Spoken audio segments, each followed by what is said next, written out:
I was disappointed they didn't have more questions. I realize their agendas are really long because they don't meet that often. But What's that for?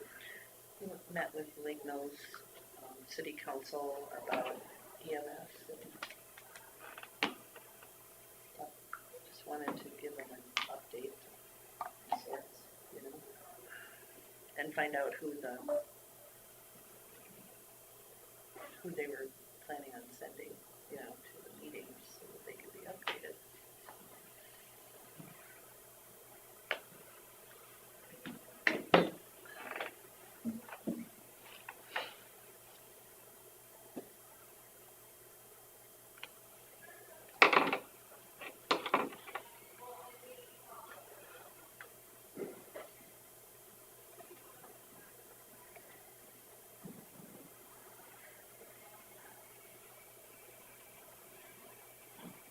Hammer's 13 inches tall. Mm. It's practically an accident where this was at.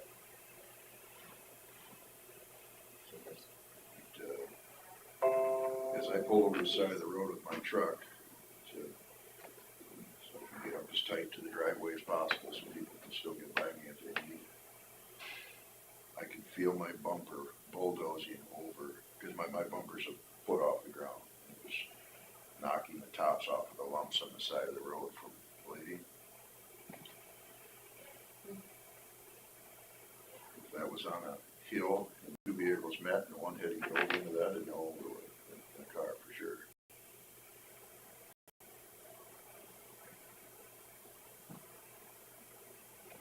While I was sitting there, a guy with a track John Deere and a planter was coming west.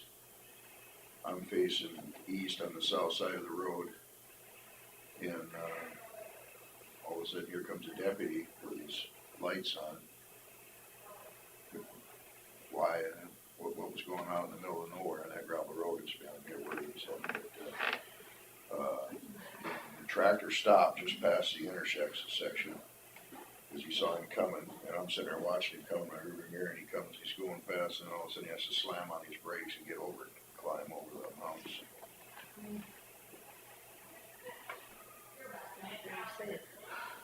Not that big. I mean, yeah, this, granted, that's one of the worst I've ever seen, but I mean, that was big.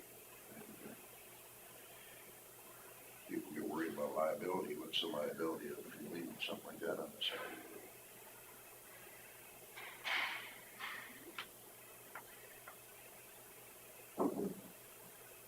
So is that the result of just grading, or is that the result of the disc thing? No, it's the result of really cutting the edge off on the other side. And I know what they're trying to do. But it's Probably best if we talk about it on number 4. There you go. we can talk about whatever we want. You just can't make decisions. Are we all about ready to go then? Or? I am ready when you are. Okay. We'll say the Pledge of Allegiance. I pledge allegiance To the flag of the United States of America and to the republic for which it stands, one nation, under God, indivisible, with liberty and justice for all. Consider for approval minutes and agenda. I'll make the motion to approve the minutes on the agenda. Second. I had a motion from Smith and a second from Jensvold to approve the minutes and agenda. All those in favor say aye. Aye. All those opposed? Motion carries. 9 a.m. Public hearing for fiscal year 2025 proposed budget.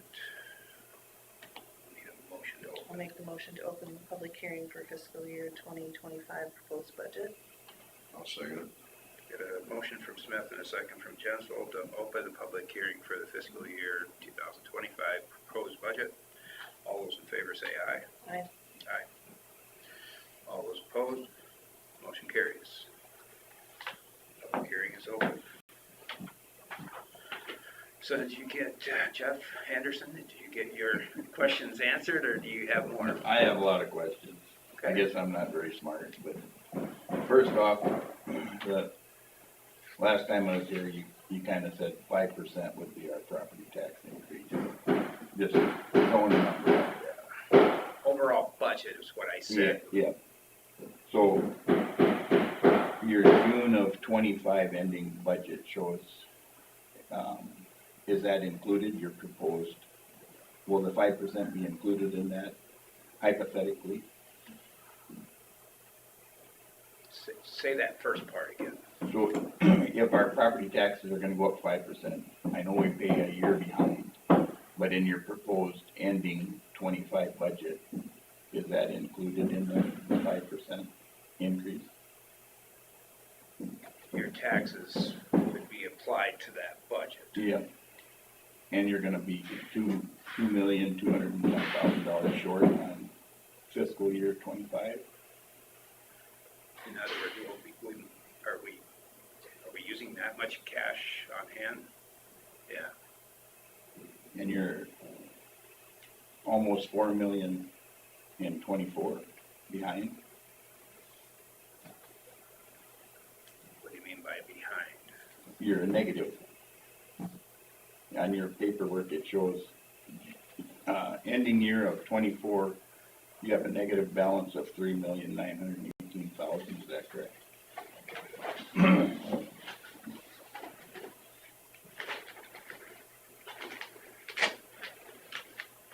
By the chart that you posted in the graphic, it shows ending year of 23, you're 913,000 overspent. June 24, you're 3,918,000 overspent. And June of 25, you're 2,287,000 overspent. Well, I guess I don't have that chart that was in the paper, and I know there's some, It's your proposed budget though that you, yeah. Did the chart in the paper reflect, wasn't it kind of skewed to where it was using last year's levies applied to this year's valuations, or not? Let me just go print off Yeah. the budget. That one of the classes, it seems like there was a lot of people complaining about how well, that's it what was we're, messed up. yeah, The way we're required to post it or send it out in the mail. that come from the state is what you, Yeah. but if you add that all up in 3 ending years, you're 7,120,000 overspent to your budget. I'm just wondering where that comes from.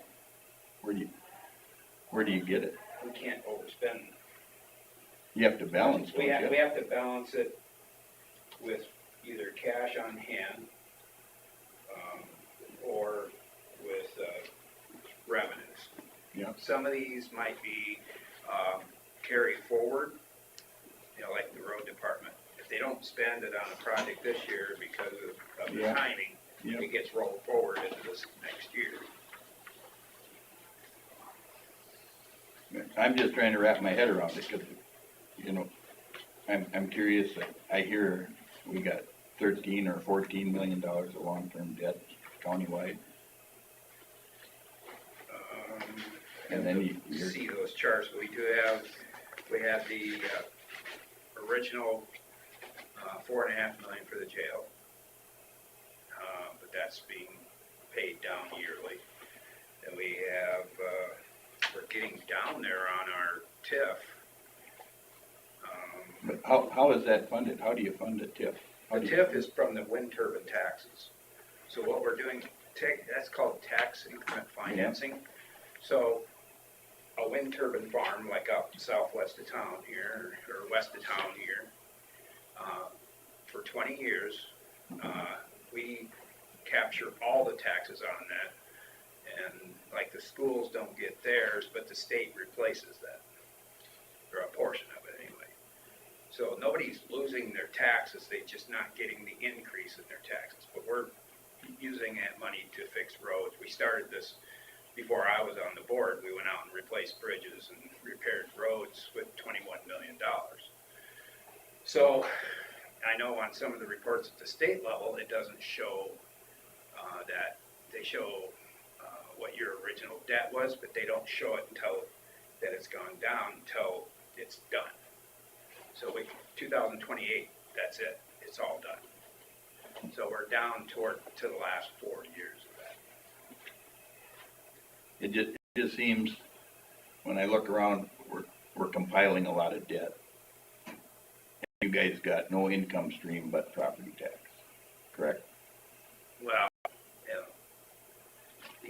You don't go out and take on a sub job and build a bridge for another county or a state. You're stuck with the property tax. Some of the money. bridges are paid for through road taxes and Yeah. state monies. But I don't like getting a lot of debt, I guess, Yeah. is what, you know. But- I'm surprised there isn't more people here today. Your concern when we talked before, Jeff, was the only way to pay off debt is to raise those taxes. I mean, that's just That's simple. your option, that's it. The only debt we would incur now would be on wind turbines. It wouldn't be on the burden of the other taxpayers. We've got one farm that's up in the northwest part by Rake and Buffalo, that if we decide to, we could capture more monies there to do some road projects. The other one would be if we ever get any more turbines, we could capture some money there. Have they approached you about another farm starting? We haven't been approached as far as, we've heard people are signing leases, but it doesn't get to us till towards the end. Well, I guess when Bill defended, well, if we don't get the 5% increase in our property taxes, we're gonna cut services. And then the following week, I read in the paper, you guys are looking for land, gonna build a brand new shop in Fort City. You know, that's minimum $1 million, it's probably gonna be $2 million by the time you're done. I mean, And that's we're gonna not cut, something necessarily we're researching it, but it's something we've approved. well, I know it, but when you read that, and you're thinking, geez, first he's gonna not plow my road, and now we're gonna go out and build a new shop. Really don't set good with you when you. Well, no, the shop, if it wasn't because of the 5% increase or whatever necessarily is, it's the decreases that are gonna make us do our abilities to tax. In following, but the next budget for 26 is what we're talking about there. So this year, road department had $800,000 in their budget for that purpose, For a shop. in this budget. And the one we're talking about for next year, I guess I have to look at how he was gonna try and save some money, like from, we've stockpiled a lot of rock, more than 1 year's worth of rock. We're hoping, the weather this winter Yep, saved us on some, snow pushing yep. and fuel, and we've stockpiled rock that we may not have to use as much this year because of the lack of frost oils. So it's things like that that would probably fund the shop. Well, and other properties would potentially be sold, And let at go, right? at that Yeah. meeting, I also suggested that with what is coming, maybe Thank you, we Carl. shouldn't even be thinking about building the shops. Yep, and then that's why I was surprised when I read it. He'll have to come up with a fiscal note on it, and how he's gonna manage to do that, and then we'd have to look at it. But sometimes you gotta, there's things I want personally, but I gotta give them up. Right. My insurance went up 20%, just like everybody else's, or 30. Counties went up 41%.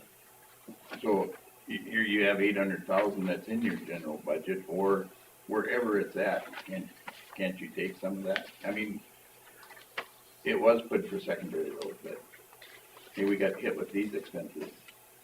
And secondary road is part of that expense of your insurance increase you know, the Four City shop is pretty decent. And I ain't saying anything against the guys, cause the guys work hard. There's wants and needs, and that might be more of a want than a need. There are efficiency improvements when you have something that's, because the equipment has gotten so much bigger since that shop was built. But yeah, you have to weigh it out. Is the added efficiencies gonna come anywhere near for helping recoup, like, well, years ago when we built, the John Deere and International Harvester buildings in our efficiency improvements in our shop were gonna be great enough that it was in theory gonna make the payments. That was before the ag economy tanked and interest rates went up to 20%. But the major mechanic work you do in Thompson anyways, don't you? Wasn't that the idea of building that and putting all the mechanics up there was Yeah, they're mobile, plus if there's a big job, you bring it to Thompson, we fix it there.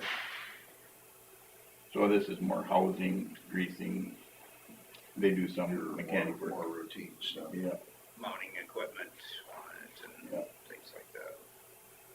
but, you know, maybe when you're getting ready for snow removal, if everybody is there, you do one shop at a time, it gets done pretty quick, pretty fast. You know.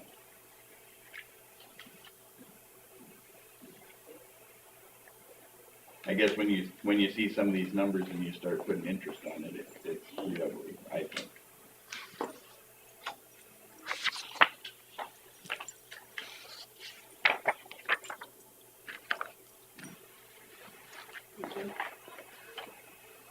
Different, Just 2024. all the 2 years. Yep.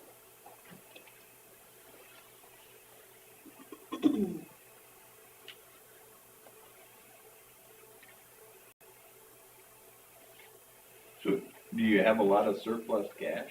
I mean, that you can be over the budget like that and still balance?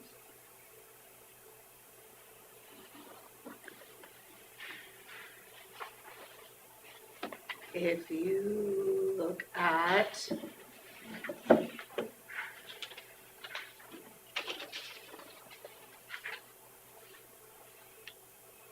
page 14, those are ending fund balances.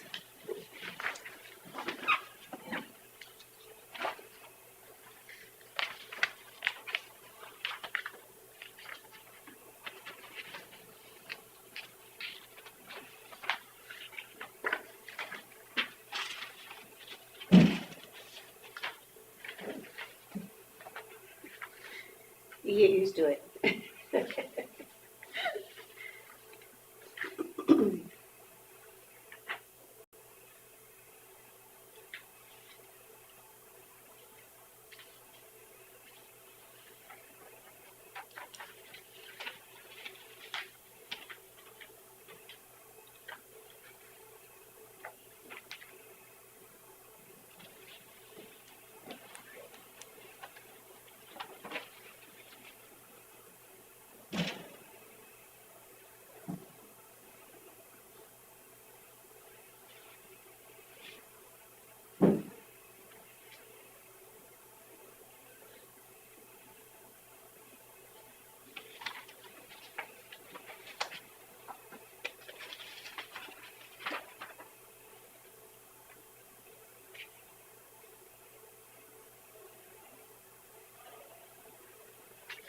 So the numbers you're talking about are on lines 34 and 35, 36. 36. That's the total. Yep.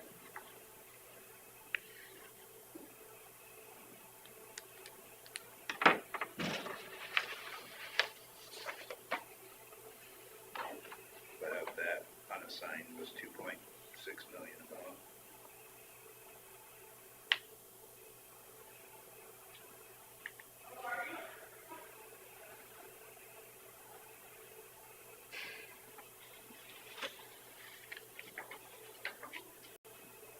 They're spread out between the funds. Yeah, right.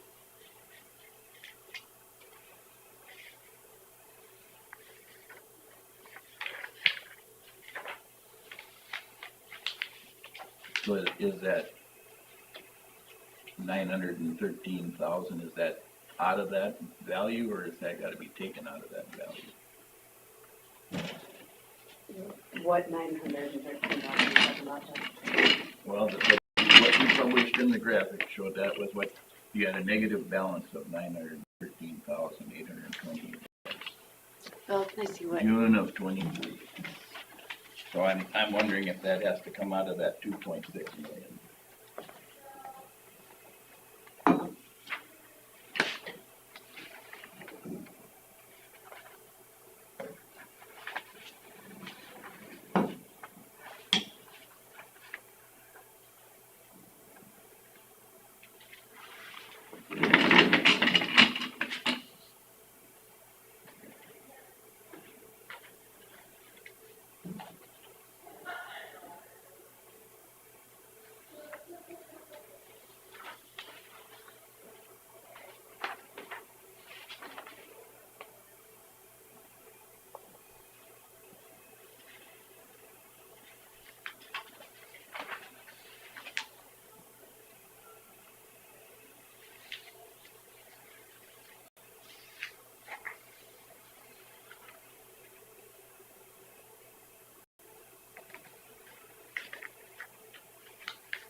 I don't know why I can't get to my county page on the Department of Management today, but it is not letting me get there.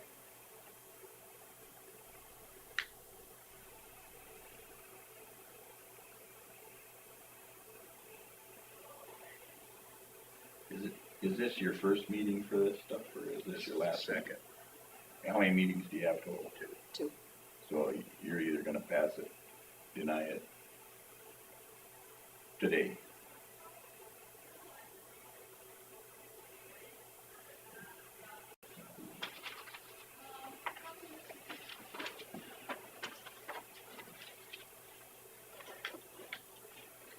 We don't have it on our agenda to pass it today. No, but there's a lot of people questioning what's going on, expenses. I just figured there was gonna be more people here by what I've heard. The rain chased them off. I shouldn't have. Today should have made you available. Should've, that's actually what I thought driving over. I thought, oh, no, everyone will be available. Yeah. So do we? I guess I just want you to know there's some real concern financial wise, what you're doing. I know you deal with a lot of money, you got a lot of stuff going on, but this thing can get out of control in a hurry. Right. And it's hard to come back from. The only money we borrowed that's the burden of the people is for the jail.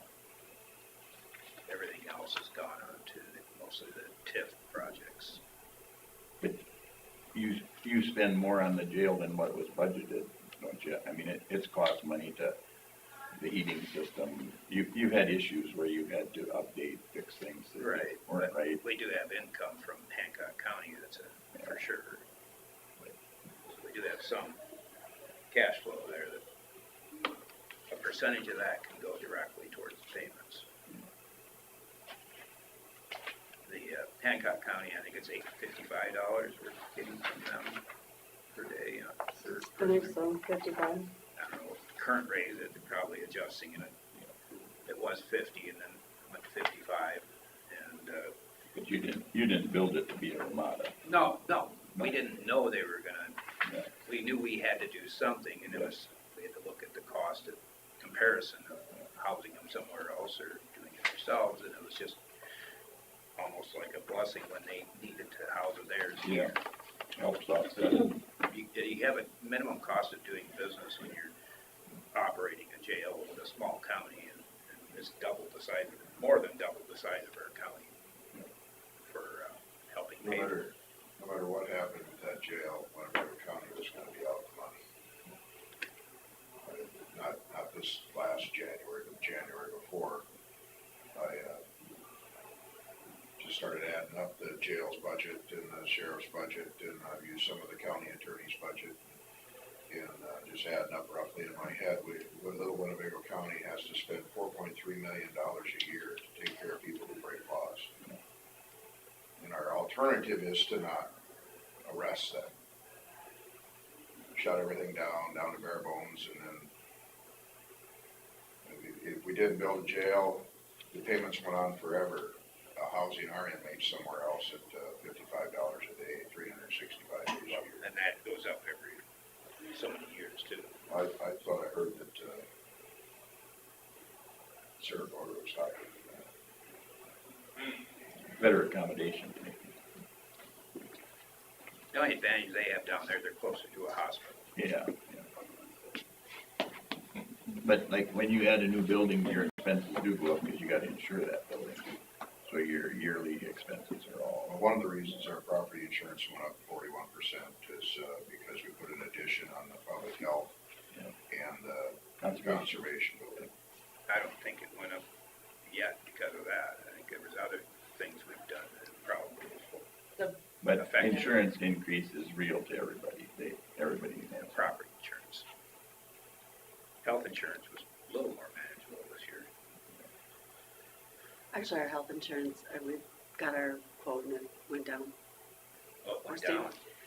It just say, it actually will stay the same or go up just a little bit, but the actual health insurance will. It's good. Yeah. We had many years of great increases and we're finally leveling off. Yep. But that's things you don't know before you do budget, for sure. I'm done complaining, so you Okay. can share it off or do it. All right. Is there any other comments from anybody about on the public hearing for the fiscal year 2025 budget? Anyone on the phone? I want my road called out. I didn't do that.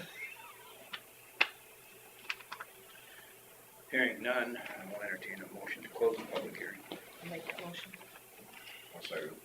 A motion from Smith and a second from Jenslow to close the public hearing for the fiscal year 2025 proposed budget. All those in favor say aye. Aye. All those opposed, motion carries. Jeff, I'd be glad to sit down with you sometime and, go through things and show you some more if you want. I'm sure we'll talk again. All right, good, good. Thanks, Thank Jeff. you. All right. Did you want to make a motion to approve the budget today, or do you want me to put it on the agenda? I think first? it'd be best to put it on the agenda for next week. Okay. I don't want to do it without it actually stating such on the agenda. Okay. 9:15 or thereafter, yeah, for holder, Chamber of Commerce to discuss with possible action use of courthouse grounds for pucker brush. Yes, so Pucker Brush is July 12th and 13th this year, and I'm just here in hopes to use the courthouse grounds for those 2 days. The 12th will be from like 5 until 9 or so, and then the 13th, I would say from like 8 until, we're gonna have things going a little bit longer this year, but, so probably, I would say like 10 o'clock at night on the 13th. So yeah, just all the activities we have planned, just like normal. Well, I think the Chamber's done a good job working with our grounds crew and coordinating everything, so we appreciate that. Thank you. And we do have Kevin Peterson performing. Is he Yeah. good? Yep. With a guitar then, or Mm-hmm. He's one got of a his band. guitars? What's that? One of his guitars. I know. He's a craftsman. I know, I wanna know who he sells them to. Yeah, they're not cheap, I don't think. Mm-mm. He's a very multi-talented person. So where will he be performing at? We're gonna set up a stage on Clark Street in between, Wilson Dental and Bolted Forest. Okay. Cool. Have him perform, we'll have Jason Slater's band perform first, and then his band after. And which night is, That'll be on Saturday night. that's the Saturday night? Okay, good. Glad to hear that. All right, you guys I'll have any make- questions on it? I'll make the motion to, grant Chamber of Commerce use of courthouse grounds for Pucker Brush. I'll second it. And a motion from Smith and a second from Derby to approve the use of courthouse grounds for pucker brush by the chamber. All those in favor say aye. Aye. All those opposed, motion carried. Thank you, Thank you Julianne. guys. Thank Do you want you. this, or? Yeah. Thank Awesome. You guys have a good day. Enjoy the rain. Yes, please. Carla, will I get a copy of that, or Yeah, I can scan it over to you. email it, or whatever? Okay, perfect. Bye, guys. Thanks. Scott Minders, engineer, discuss secondary road matters. Morning. Morning. Got, you guys remember we replaced the bridge north of Buffalo Center last year, and then, of course, in the last couple of weeks, maybe a month, we started to get some complaints about the crossing getting a big bad dip in it. Several calls. Yeah, so In we, fact, I went across it at 25 mile an hour with my semi the other day and my front end bottomed out. yeah, so we gotta get fixed. 45 is too fast. Yeah. I had, wondered also if we should be lowering the speed limit through there, for the people who read the signs, but, right now, we'd have it fixed if we had any options, so we're waiting on the asphalt plant to make asphalt, or, one other option would be to have our slurry level crew do it, but they're not starting until, middle of May, so, as soon as we can get asphalt from the plant, we'll have it at least patched. It's much worse on the southbound side. Yeah, and, What was the failure then? I mean, what Um, was the reason? It's just settling. yeah, this is settled. Every project's different. They used compactors. I thought they did a nice job, but they settled. And It would have been better off to not pay. And maybe in this case, we'd have had a rock patch all winter, and, if you think about, North of Frost, they've got a rock gravel road. I mean, that north of Frost, they took the pavement out and let it set all winter long. They dug through all the culvert replacements and they're letting that whole, from there to the interstate and from Bryceland to the interstate, both of those have been left all year, all winter long gravel, so they can pack it and then they'll do it this summer. There's a lot of evidence that South Dakota's been doing that for years, even on highways. They've left a whole, must have at least 20 miles of highway. I'm trying to remember the highway number 34, I think it is, by Flanders. And they left it gravel all winter long, so it would pack, so when they did pave it, they wouldn't have as many issues in spring. Or with settling issues later after they paved it. Yeah, I think they're kind of doing a total different thing there. They're doing road rehabilitation. Yeah, no, they're I mean, that's, they widened it and everything. But, yeah. but We have left patches a few times open in the winter time. It take a lot more maintenance. On that one, I thought that it would have settled on the north side of the box, where it was closer to the back wall, and that is better than the south side for some reason. So, just and it's getting exponentially worse now because the trucks are it's got a sharp spot bouncing in into it. they're bouncing into it, so that it's even more extreme. Most guys that go across it all the time, and now they're slowing down considerably. I watched a guy go across it at 55, 60, whatever he was going. There's also a battle basketball hoop that bounced out of the back of somebody's pickup right there, if you guys want. It's sitting there right now. It's in the road ditch, yeah. Alright. So, So it's on our radar, and get the signs lowered and get it fixed as soon as we can. Not what was intended. I think there's plan on, but we talked to them a couple weeks ago, they're planning on starting making asphalt this week, but now the cooler temperatures towards the end of the week, I don't know if they will this week or not, so. Yeah, it's kind of like a concrete plant that sends concrete to 100 different people, you know, they pretty well make it for themselves, so if they can't keep the crew busy, they don't want to make it. So if we do get the asphalt, do we do it ourselves or do we hire a crew? Yeah, well, we can't get anybody here that fast, so we bought a milling attachment for the skid loader and we're planning to fix it ourselves. That was the $4,000. Yeah. Again, 4,000 seems like a lot for an attachment, but to get anybody to show up from an asphalt contractor standpoint, it's gonna be, you know, Wow. 15,000, so. The patch itself was 30,000, wasn't there, or something like that? Yeah, that could be right, I don't remember the number. I mean, it's, I think, we've been talking about getting a milling head for several years now, and I think it'll be a good way for us to save money for the small projects that we inevitably have, little potholes here and there, or small patches that are only 3-4 feet wide. So that attachment mills it up and then you pack it back down. Do you have to heat it?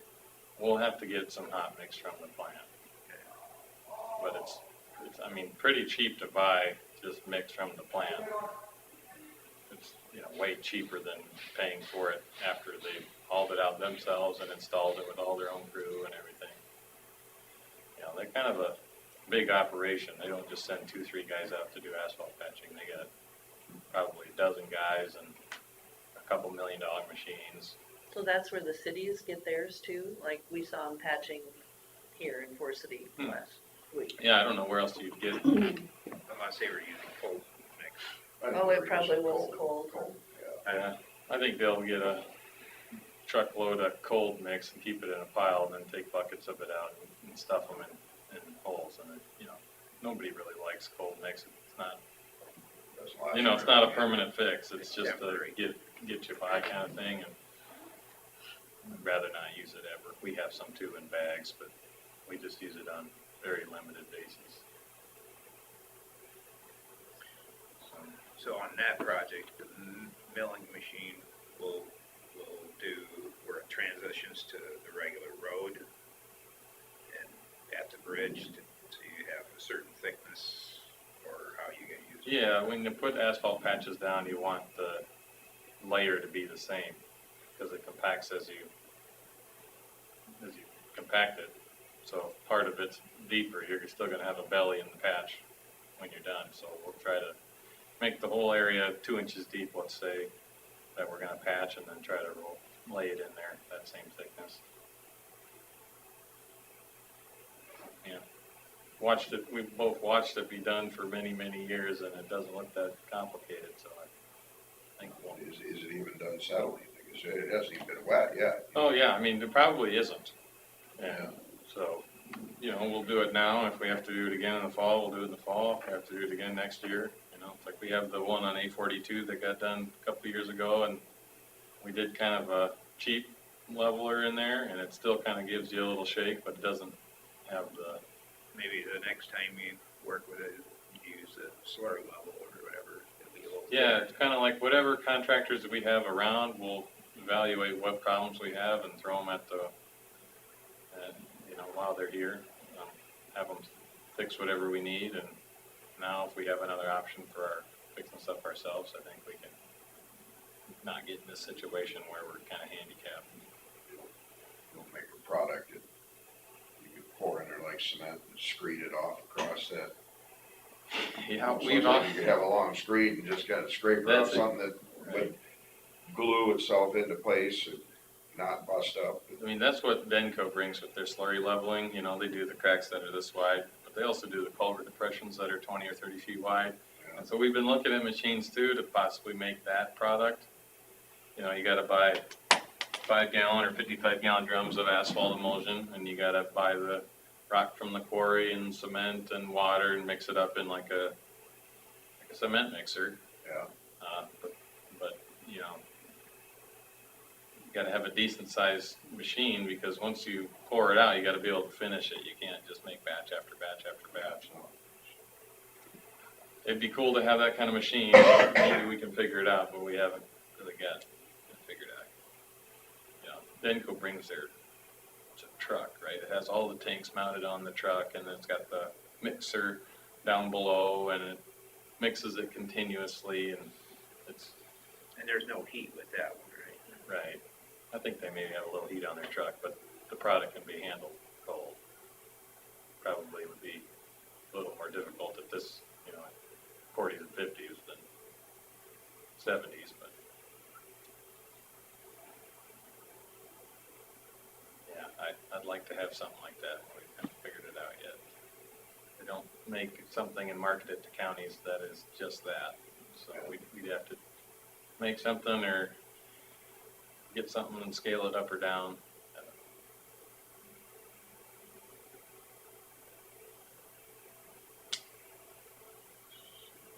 You guys get the pictures I sent you? Did right before the meeting. It's a 13-inch tall hammer in the picture. When I pull over alongside the road, my bumper of my truck is about a foot off the ground, and I was dozing the tops off of them. While I was sitting there, a tractor with a big planter on it, track John Deere, come up across the road. Then a deputy came from the other direction with his lights on, going at a relatively high rate of speed. I didn't see which one it was, but and then he had to slam on his brakes while he was alongside me, and then gingerly drive through that stuff.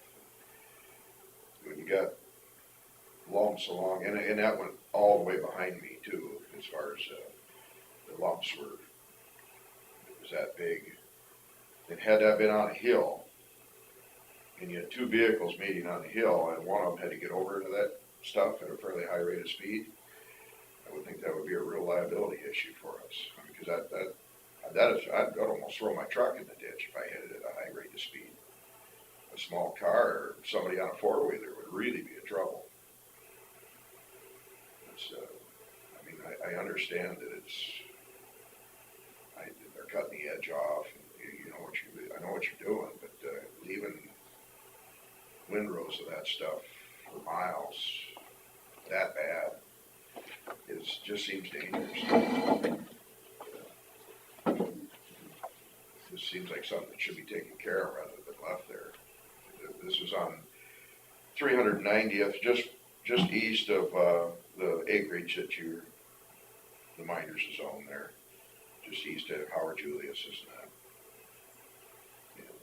I mean, granted, that's some of the worst I've seen. I mean, I've been around a lot of gravel roads the last few days. That's the worst I've seen. I mean, there's some, but most of it, it seems it's not that bad. And it isn't in big clumps like that, but this was in some really big clumps. Mm-hmm. I would say it's typical around not just Winnebago County that there's windrows like that this time of year, cutting curbs. I know we did a lot up around the Lake Mills area that was a lot bigger than that a few years ago. It's not an every year practice on every road. I mean, we have to get the curbs off to get the water off the road, to stop potholing, to build to crown. It's just a road building technique that is, I mean, they look farther in on the road than what they are. I mean, so you cut 2 foot of shoulder off, and then they're trying to leave that windrow in still so we can get some vegetation to grow in that 2 foot of grass too. So that's why they're leaving it in a little bit. Yeah. I mean, if you keep it off on that edge, you never get that vegetation to grow again. Then the traffic's always there, and then we get washouts on roads. And it gets that bad, we're just gonna have to knock it down with something. I mean, that just, I mean, we have a disc, well, we have two, the problem is we have a maintainer down that the disc is on, so it's not. well, we've only got two, and we've got a lot more maintainers than that, so. Right. Is there something else that we can come behind, get some kind of a piece of equipment to even like pull behind a pickup or whatever, that could just have you go over at a fairly high rate of speed to chew that stuff up, leave it right where it's at, just chew it up so it doesn't, because I mean, I can see where you can have a real life-threatening situation, especially on a hill where two vehicles meet each other and one of them's gotta get over to that stuff. Granted, you could say they were going too fast for the conditions, but, no, it just, watching the deputy slam on them brakes like that, and get it, hop through that stuff I was glad he slowed down. I was watching him as he was coming, and I'm like, man, that's gonna be a surprise when because he had to go like that around. Anyway, Yeah. think of something. Yeah, the disc we bought here last year, not terribly expensive. I think we spent maybe $6,500 on it or something like that. And we've talked about getting more, so every shop has one. Because disking before is more effective than trying to handle the quads afterwards. Because it's bound down, so it can kind of tear it up. But once it's in a windrow, those discs kind of just clog up. So we can look into getting more discs. Because I think in this case, the discs were in Forest City, I think, as Ross's, and he didn't have a disc in the shop at that point. I'm not saying that there's a big option for the maintainer, but there's, I mean, he's doing what he's got to do. But the aftermath, we can figure out somehow to take care of it. Because I'd sure hate to have someone hit that stuff and go in the ditch and roll their car. Yeah. Now, has it happened? Evidently not. I don't remember hearing any accidents about people hitting that stuff and going in the ditch, but, Yeah. And I don't know, the way we talk about it in a training session is that, roads in the city have curbs on the edges, and you have to navigate these windrows the same as you would a curb. You can't drive over them. this is, it was far enough into the roadway that there isn't room for two vehicles to meet each other without one of them being in that stuff. Sure. I mean, It's, I the can curbs appreciate are way that. over here, and you've got plenty of road in between to drive on, and this stuff here is driving portion of one of the roads.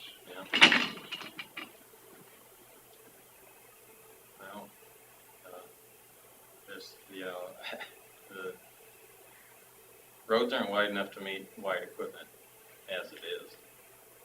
So, I mean, I can appreciate that. Two vehicles meeting each other, two pickups, two cars, whatever it is, there isn't enough room to both of them meet each other without one of them being in that stuff. When it's just smaller, when it's ground up better, it isn't so bad, the lumps like that. A small car or a four-wheeler would really be in trouble. If they hit with any speed, hopefully they'd be able to slow down, but you know how it is, well, there was a lady killed years ago, Buffalo Center, and I don't know what was on the side of the road that time, but they met on it, and she had to swerve over, they met on the peak of a gravel road, and she had to get over, and then she went in the ditch, and there was kids in the car with her, and she was killed. So those things can't happen, and if it's got stuff like that on it, it increases the odds of it happening. If they were to unfortunately have a poorly timed meeting of a couple of vehicles.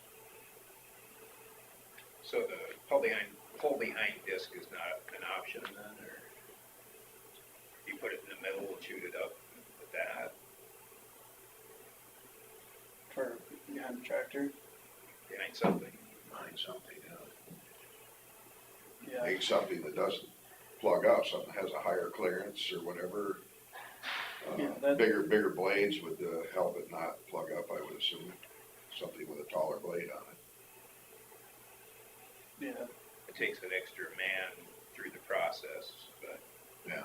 probably not. maybe he could, that one person can be going around doing a bunch of that in those areas. That's where it'd be nice if you could, if somebody would invent something that you could pull behind a pickup just so you could go at a relatively decent rate of speed, Yeah, I and mean, knock that stuff down. we demoed a road groomer, which is something they advertise you can pull behind a pickup with a little hydraulic pump in the back. And it just has several blades that kind of just kick it back and forth. Yeah. They have maybe their place. I have a couple of groomers that are for sale in Thompson, if people would like to look at one. Is it like that same design? The blades go back and forth? There's like 6 blades back and forth, I know.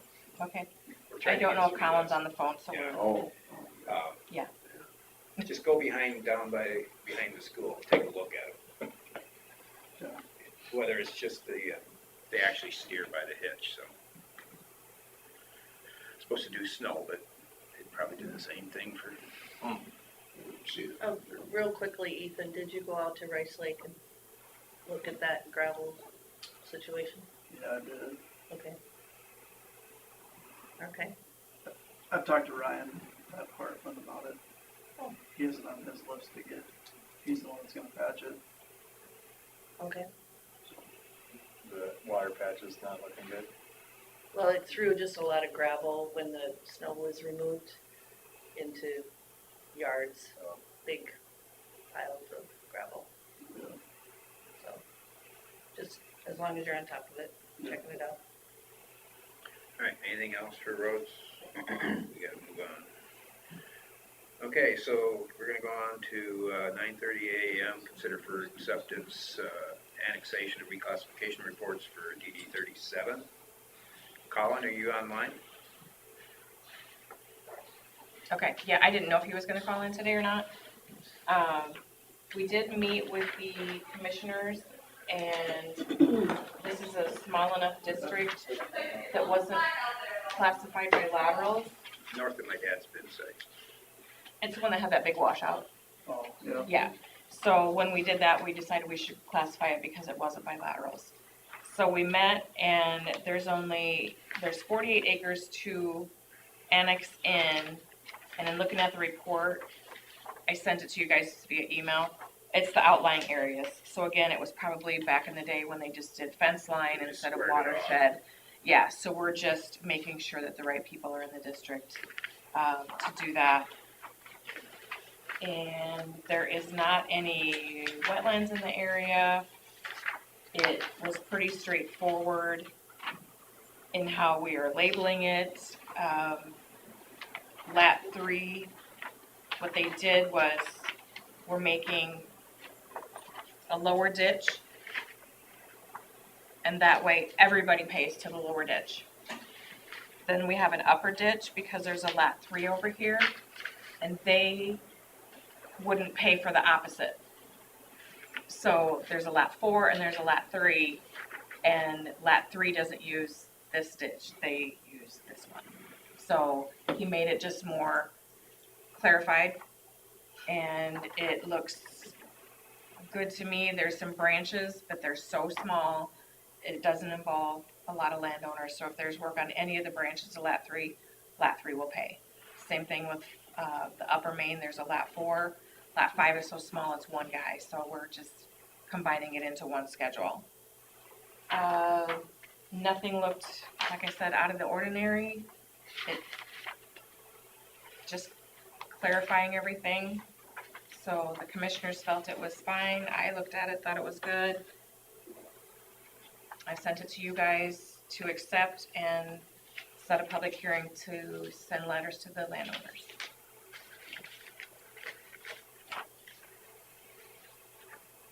Yeah, I thought it was pretty straightforward. Yeah, biggest area right there, Stephenson area.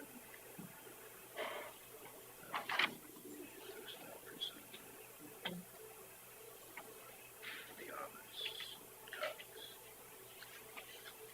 This one, I'm sure,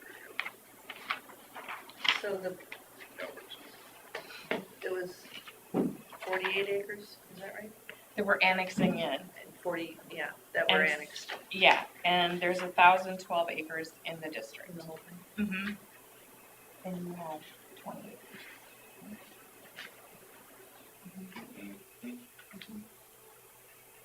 So, there's a $100,000 project, you would pay $2,800. Yeah, that's what I thought too. Yep. Yeah, nothing was out of the ordinary. When we get to DD2s, that was a lot of work. Now, are we to accept these individually? Accepting the report, that you've accepted the report, Which one? both, the annexation I and mean, individually or together? you can do them together. Right. And then we will, the next item on the agenda. Okay, so I'll make a motion to accept annexation and reclassification reports for DD 37. I'll second. Motion from Derby and a second from Smith to approve, or to accept the annexation and reclassification reports for DD 37. All those in favor say aye. Aye. All those opposed, motion carries. Set public hearing for annexation and reclassification reports for DD 37. We'd like to go with May 28th. I think we could do the week before, but we wanted to make sure farmers were out of the field, so May 28th sounded good at 9:30. Okay. So I'll make a motion to set the public hearing for annexation and reclassification reports on DD 37 for May 28th at 9:30 a.m. I'll second. A motion from Derby and a second from Smith to set the public hearing for annexation and reclassification reports for DD 37 for May 28th, 9:30 a.m. All those in favor say aye. Aye. All those opposed, motion carries.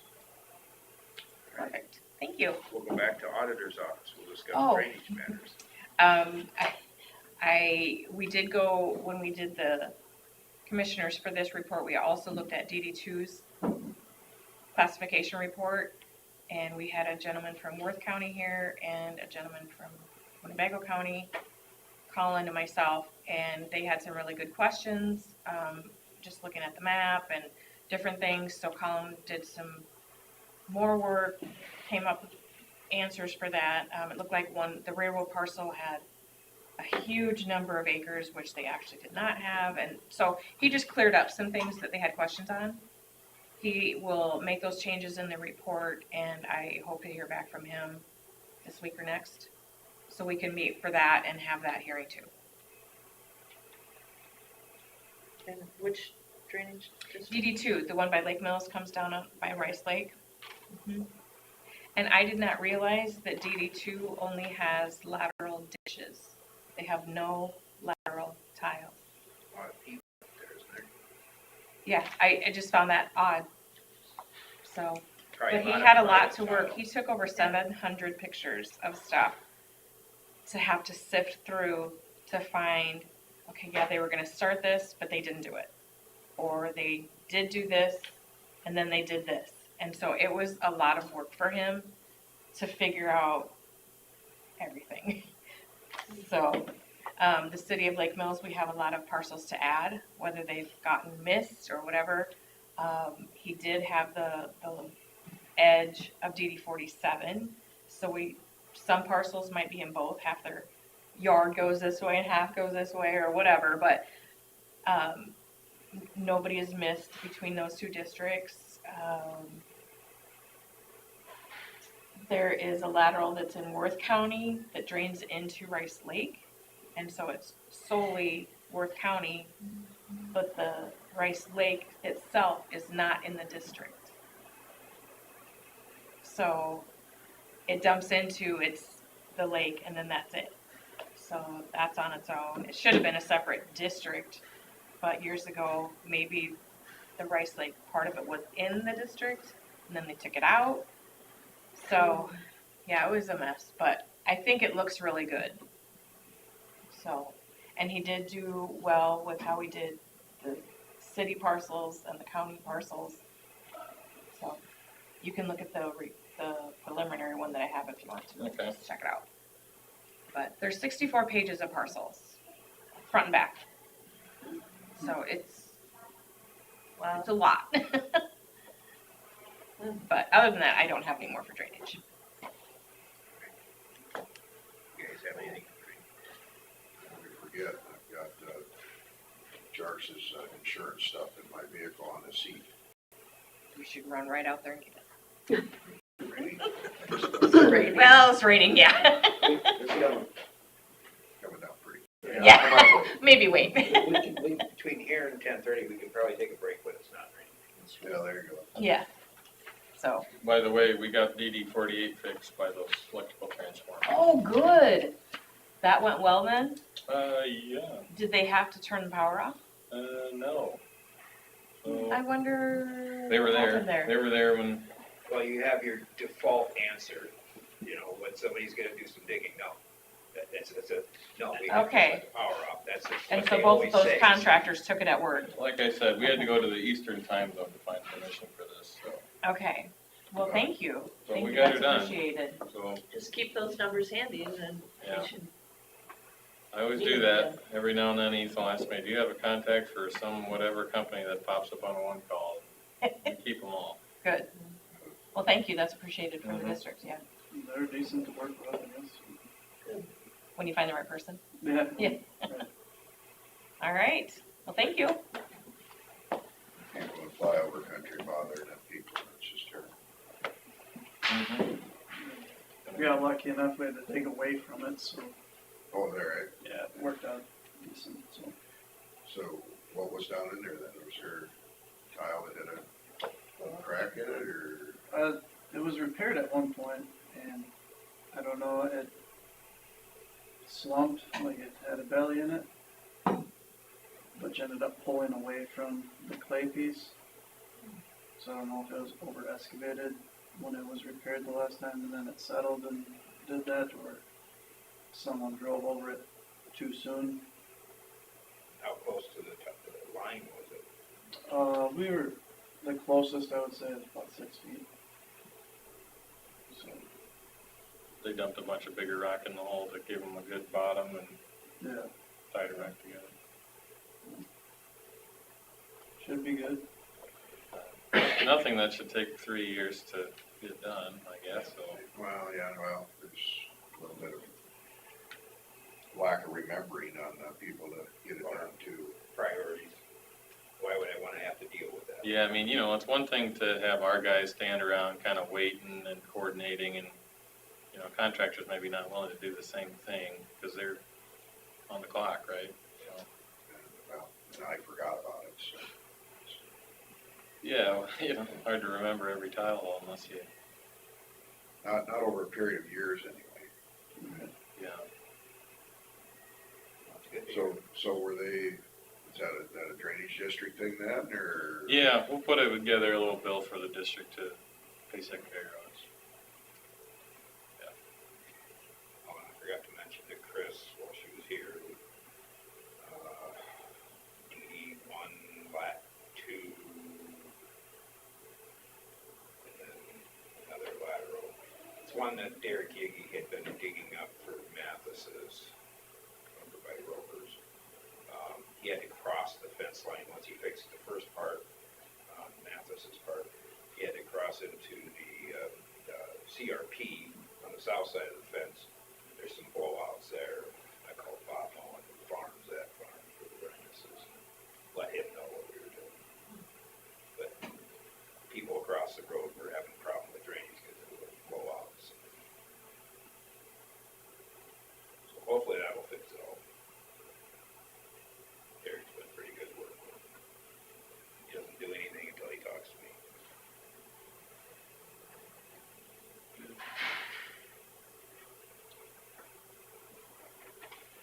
All right, I guess we'll move on to open forum.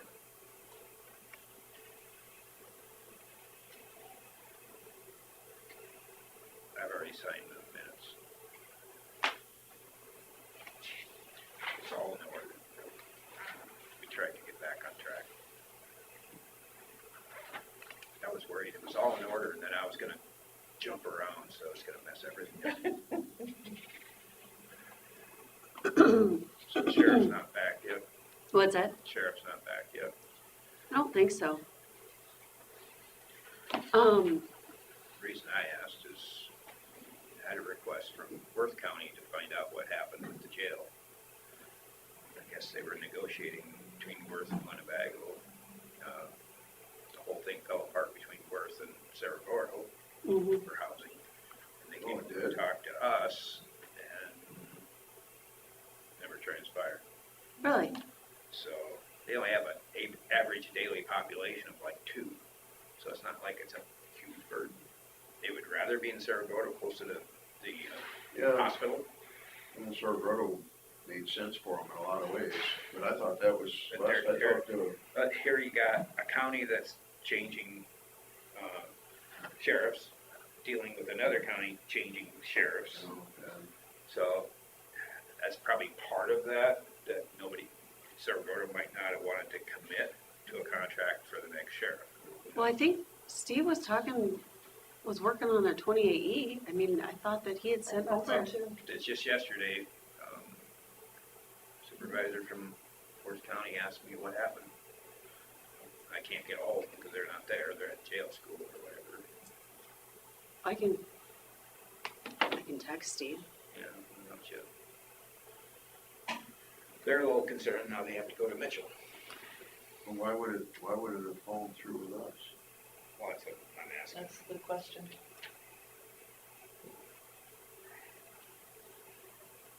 Yeah. I think we all thought that was a good, Well, it's probably second best for them. Second, yeah. I thought Cerro Gordo was a go. Last time I talked to Their you. concern is if they pick somebody up over by Lake Nels, they have to take them all the way over to Mitchell County. You know,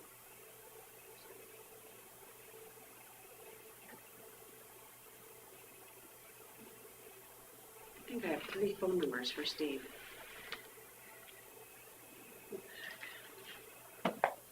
Steve Pepperly, Yeah. I think I only have one. I still have it listed under You deputy. got- Oh, okay. I still have it under deputy.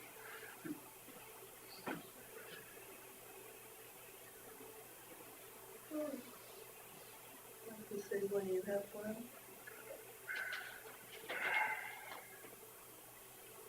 I did change it to have it as the sheriff, I guess.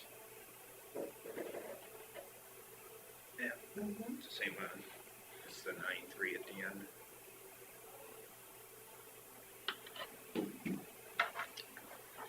Last 2 digits are 9-3.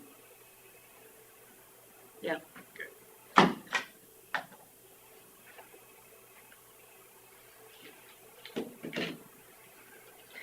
The other thing with the budget, do you want me to take out some of the insurance money since we dropped from 10% to nothing? I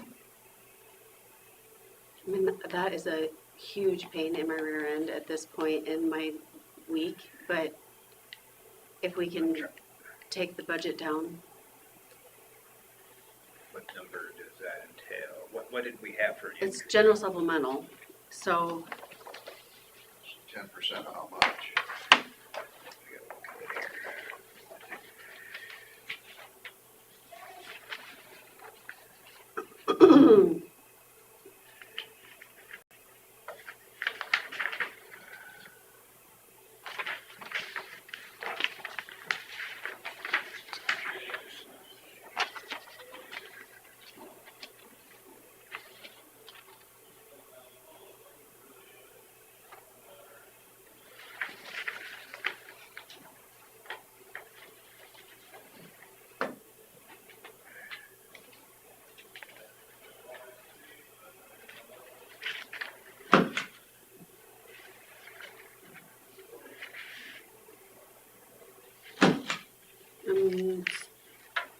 probably be $200,000-ish.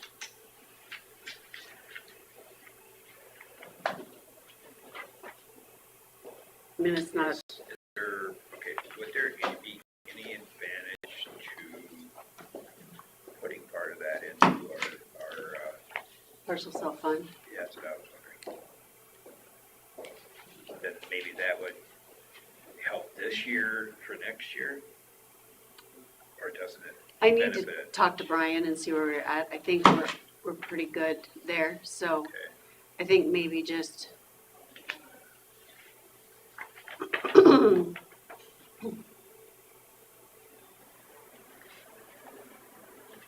But yeah, it would be nice to drop that number. yeah. Let me I'll talk to Brian. I'll see what I can do.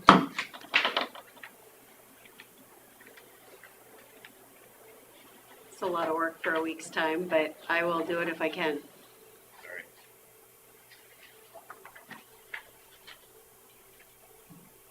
I would like to take out as much as I can if we can, so I will do that.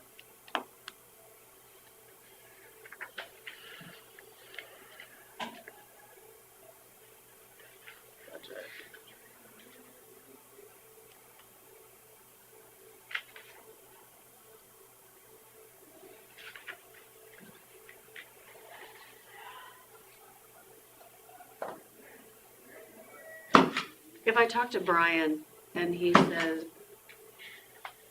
that Much difference. if we need it in the partial self-fund, I'll leave it. If he says that we're fine, I'll take it out of the budget. How about that? And then we'll through next week as such. That Yep. makes sense. Does that sound good to you guys? Yeah. Okay. Not very often we have that. But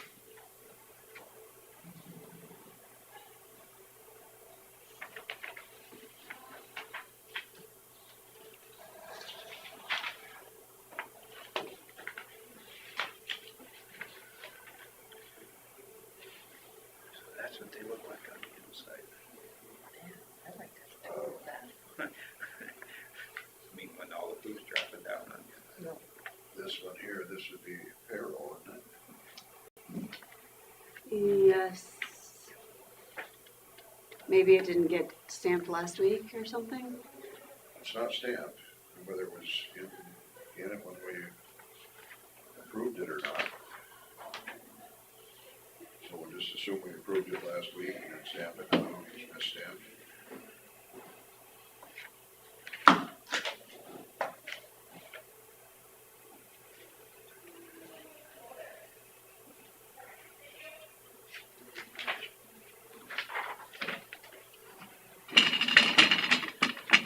I'll be right back.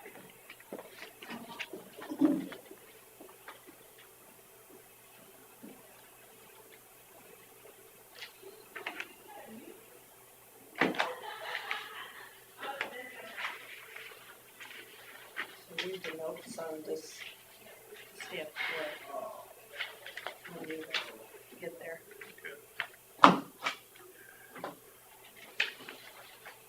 Entertaining, Mm-hmm. you said it'd be done.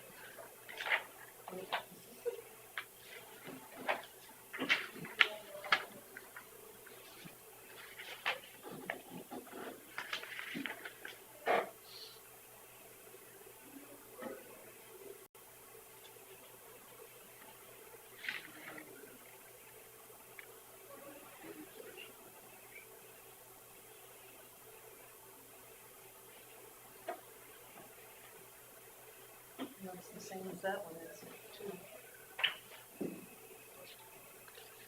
This is the one by So here's the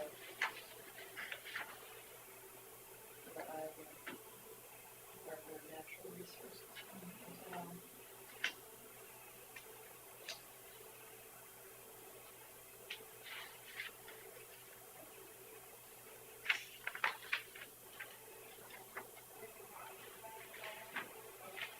So we haven't gotten any further on that resolution agreement thing that we never got signed, you know, on the repairs. DNR. Properties and stuff. So we just need to work on that. Really good beacon pictures in this one.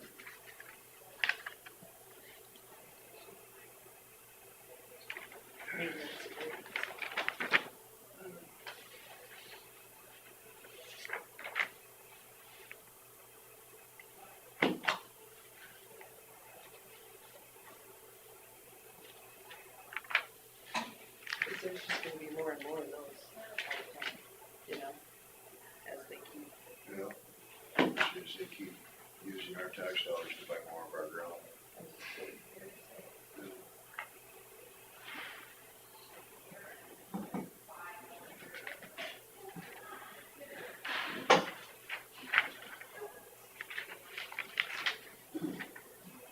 Take a 2-minute break, guys.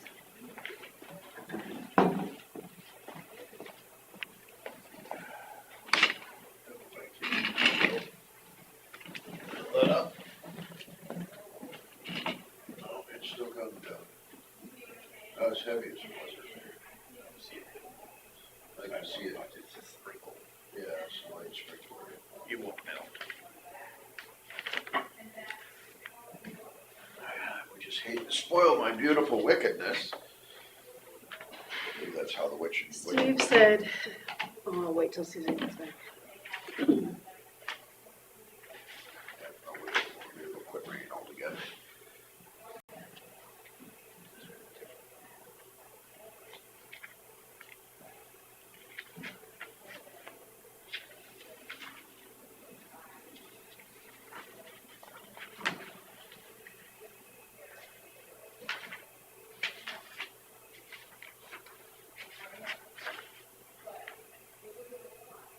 Same one.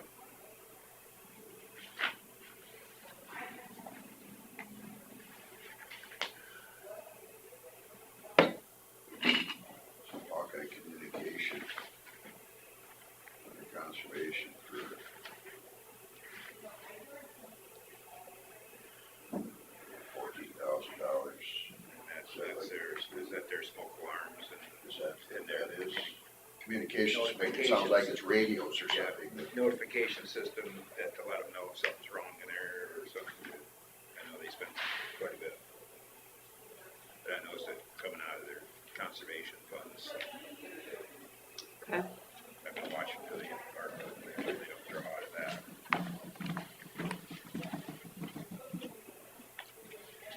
Say, by the way, did we have a meeting earlier this month for the health instruction? Oh, we didn't? We skipped it or? I don't know. No, we did have it.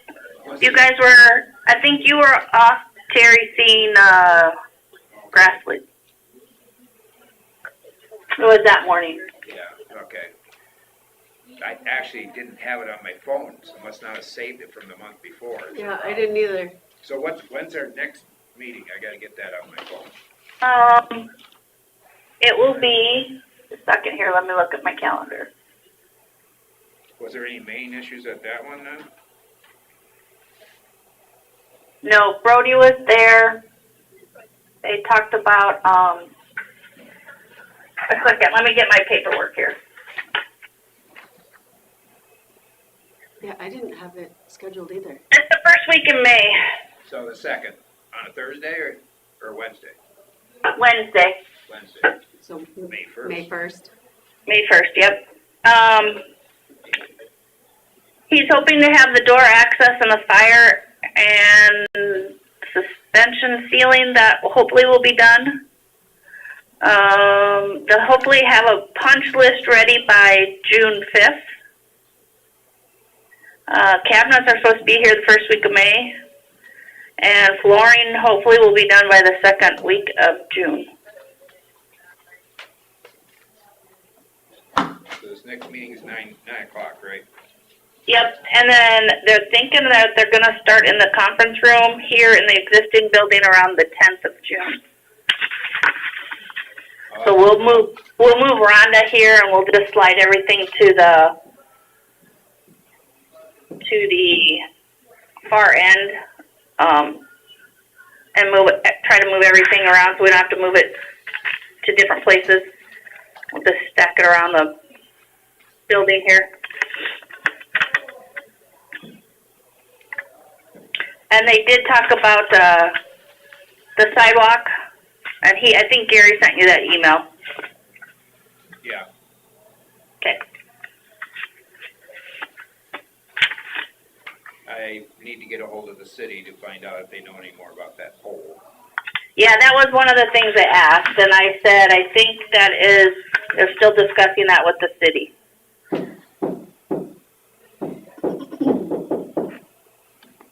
Well, it's definitely on my calendar now, so. And they have started on the siding, but obviously today they can't. They have partial done on would be the north side. I think was it last Friday I saw them starting on it. Yeah, yep. Well, thanks for the report. No problem.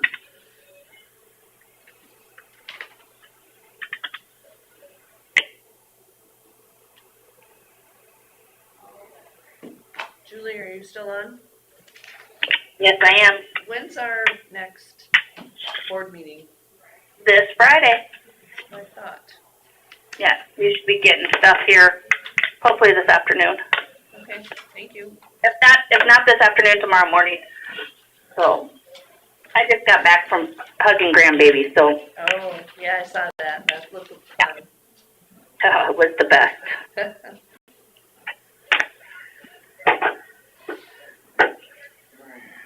We have a couple presentations for Friday, so Okay. that are their requirements for their grants and stuff. Okay, So, alrighty. 8 o'clock, right? Yep, Thank you. you bet.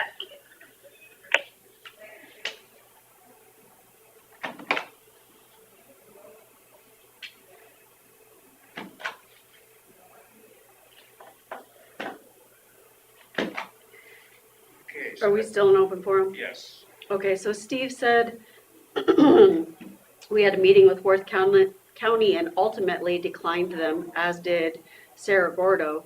They had a board of supervisors worried about liability issues there. We have been having a prisoner load of about 25 as of late and are overloaded and limited on classification spaces to put them. We are also now in a state of flux with one of our female jailers resigning her position last week, so now schedule and coverage throws in a monkey wrench. I didn't get time to call one of our board to explain this as I was on vacation and now in Des Moines for training. No. It was mentioned that the 3 supervisors from Cerro Gordo were also interested in making sure it happened, but it didn't happen. Mm-hmm. Yeah, I talked to Chris Watts, and he sounded like it. And then I talked to Edith, and, I just don't see why we couldn't, like, if we have the room or if we have, why couldn't, I mean, why does it have to be exclusively us? Why couldn't it be, Wherever they can take them. yeah, wherever it's closest, yeah. yeah. Why does it Deal have to with be an both all or counties. nothing thing? You can wrestle it by Lake Mills and Bring it here. bring it here. If they wrestle it in, It's No, just so, sending an invoice. to yeah, them. yeah. Why does it have to be an all or It's by nothing the thing? day, so it's not like, Yeah, I don't understand that. Interesting. I did. see Maybe I should ask him that. yeah. that. Yeah, Why? on a per diem yeah, it's, situation. last I talked to him, I didn't, we weren't that swamped, I didn't think. I think it was 21 on average on our last report. Was it that night? I remember it being that night.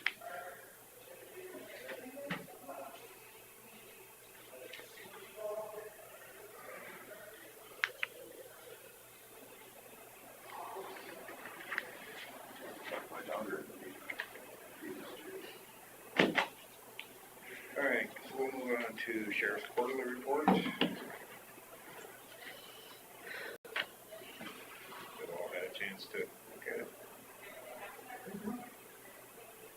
I'll make the motion to approve the sheriff's quarterly report. I'll second it. Motion from Smith and a second from Jensvold to approve the Sheriff's Quarterly Report. All those in favor say aye. Aye. All those opposed?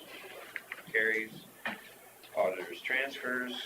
You all had a chance to look at that. Make a motion to approve the auditor's transfers. I'll second. Motion from Jensvold and a second from Smith to approve the auditor's Supervisors transfers. All those in favor say aye. Aye. Aye. All those opposed, motion carries.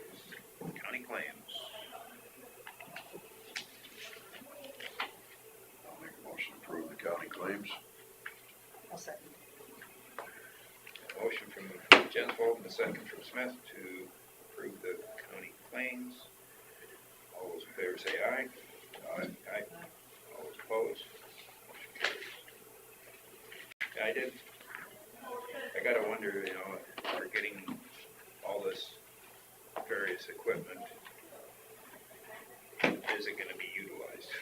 You know, that disc, pull behind disc is not being utilized, and now we got a milling machine. Hopefully they do have a use for it. I remember having the same exact conversation about those bridges in the Lake Hills area years ago. So it's, I'm Well, sure you I remember would say, up by Scarville, how did we do that one when we went through that railroad and did we just, I think we just put rock for the winter and then filled it in the spring, didn't we? On that tile crossing. yeah, well, I mean, letting it pack over the winter is, I mean, that, when I saw that it was being paved, 'cause that's the way it was left, is that it was gonna be left over the winter unpaved. And when I saw it was paved, my first thought was exactly what's happened now. And,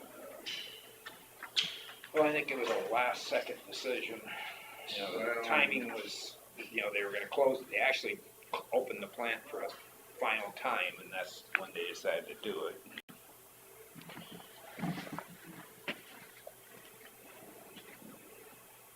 yeah, there's the deputy's car. I couldn't get my camera out quick enough, otherwise I was gonna video the whole thing as it was coming, but. yeah, I bottomed out in my Tahoe one time on one row of those. This deputy come roaring up from behind me, and then had to slam on his brakes and swerve over into that stuff. I wouldn't wanna, you know, like, with my car that I have now, I wouldn't be so scared. That's what, But if I'd have hit that with one of my cars that I had in the past, I'd have probably hit the ditch. but I'd I be did scared to with, hit that with in my a Tahoe, Suburban. I mean, that's tall, you know? Mm-hmm. I know, it's a concern. Well, when I pulled over to get alongside the road, my whole truck is like this, and that's a semi, loaded Were semi. you loaded? Yes, Yeah. if I'd have hit that with any speed, my goodness sakes, that would have shook the front end apart. It surely wouldn't have been comfortable, I can tell you that. No, Like the guy that I'm going north, out of Buffalo, and coming up to and this guy coming south, and he never slowed down for that bump there on the right blacktop. And if he didn't have his seatbelt on, he would have hit his head on the top of the cab.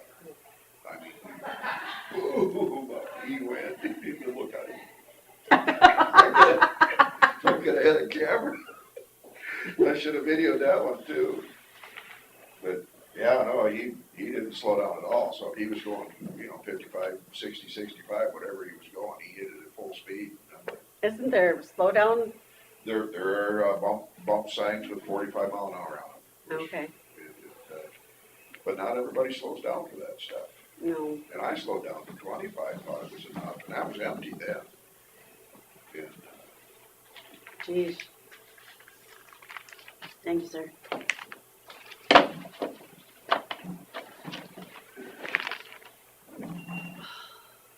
Nothing back yet, Carla? Nothing back? No. that hammer you can see sitting there is 13 inches tall. Yeah, that's a pretty good size. That means that stuff is 16 inches at least. It's a pretty good size bump.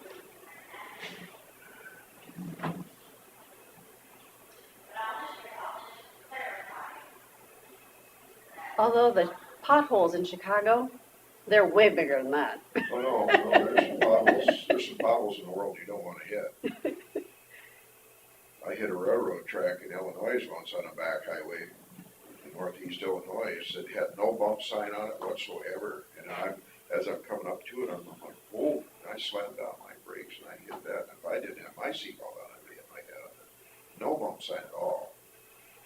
It's just, Have you been on I-35 south of Clear Lake lately? yes, it's awful.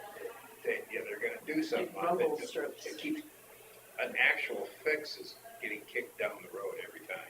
Yeah, They're just gonna do patching now. They were I gonna, don't know how they They can were patch gonna that, it goes on for I miles. know. They were gonna redo it as of last year, they're gonna do it this year. Now this year, because of cuts, the money went somewhere else. It's miserable. Have you gone over the railroad track going into Clear Lake, where the new MBT, that intersection? There's a, Oh, going into town. I always go to Clear Lake coming from the east and take the diagonal road downtown. the railroad tracks there are, I What's don't know. that? It's where the new MBT is in Clear Lake and Oh. across the street going Okay, yeah. south into town. It's like their busiest intersection in Clear Lake. And the railroad did some kind of a fix on it, and it's as bad as your pictures. So hopefully they're getting that fixed. Yeah. I watched a Corvette try to go. Couldn't hope for it.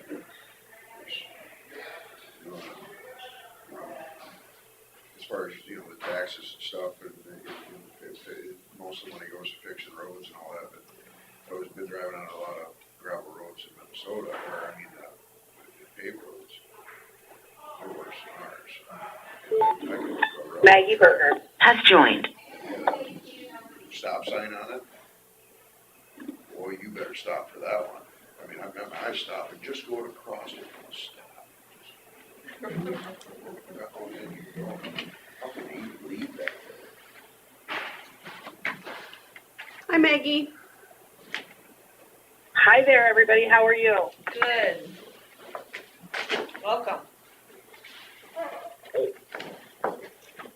Are you ready for me? Just getting my stuff out of here.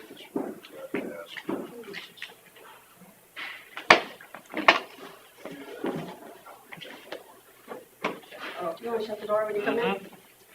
It's loud out there.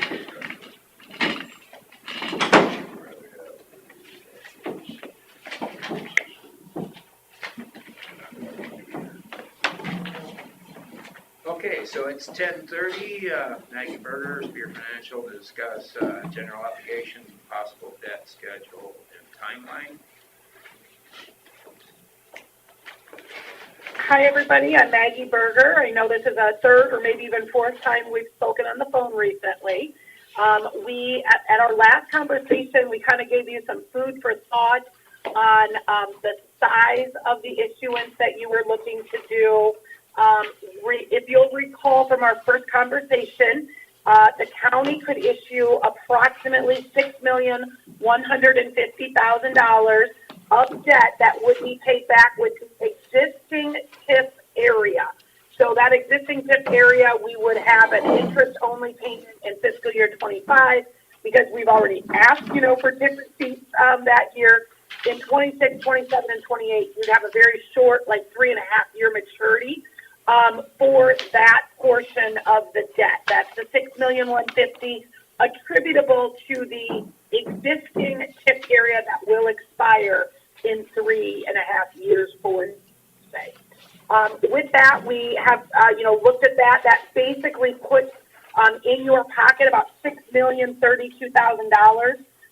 After all the cost of issuance, you issue $6,150,000, puts about $6,032,000 in your pocket. On our last phone conversation then, we discussed the possibility of issuing additional debt for additional projects based on some new wind turbines that have not, they've come online, they are starting to grow, or they're growing at that 5% annually. I know you guys were thinking about that because I believe, we talked about it. You could get about $4 million off of that. We discussed doing $2 million of that.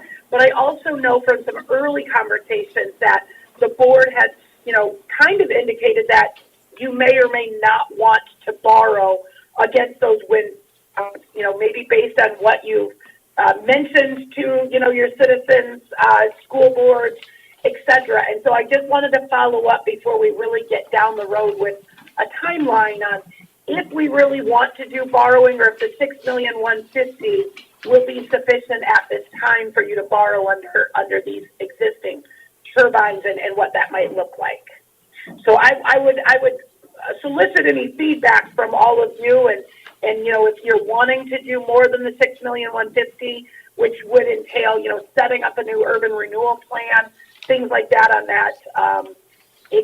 that new tip area around those new tip wind turbines. I believe there's like 23 turbines in that. We would be able to capture about the last 2 years of growth on those per valuation. But I would like some feedback from you guys on that. Well, I guess, last time we talked, we weren't necessarily comfortable in doing all 4 million with possible changes at the state level or anything else. But I guess I refer to the other two to see what their feelings are on it right now. Didn't we even discuss 1.2 million? I thought we talked to 2 million. Talk 2 million. I guess, so when this new turbine came up, long time ago, we originally said that we were never gonna tip on this new. Take the money as it comes. Wind project. Yes, we were never gonna tip on this one. So I guess I did want to bring this up because I feel like I owe it to the citizens to bring this up, that we weren't So, going. and what year was that? 7 years ago, maybe. Probably, yeah, Did they finish in 18? it's been quite a while ago. And what supervisors were sitting here at I that was time? sitting here. None of us really wanted to do any more because of, the way things, got borrowed to start with, the 21 million or whatever it was. It's still on the books. That's 21 million. Yeah. Till it drops off. I was pretty dead set against tipping. It's basically borrowing money against the future taxes that we have coming in, and then you gotta pay interest on it. If you don't do it, take it as it comes, you save, the one sheet, it was like 1.8 million in interest. One of them.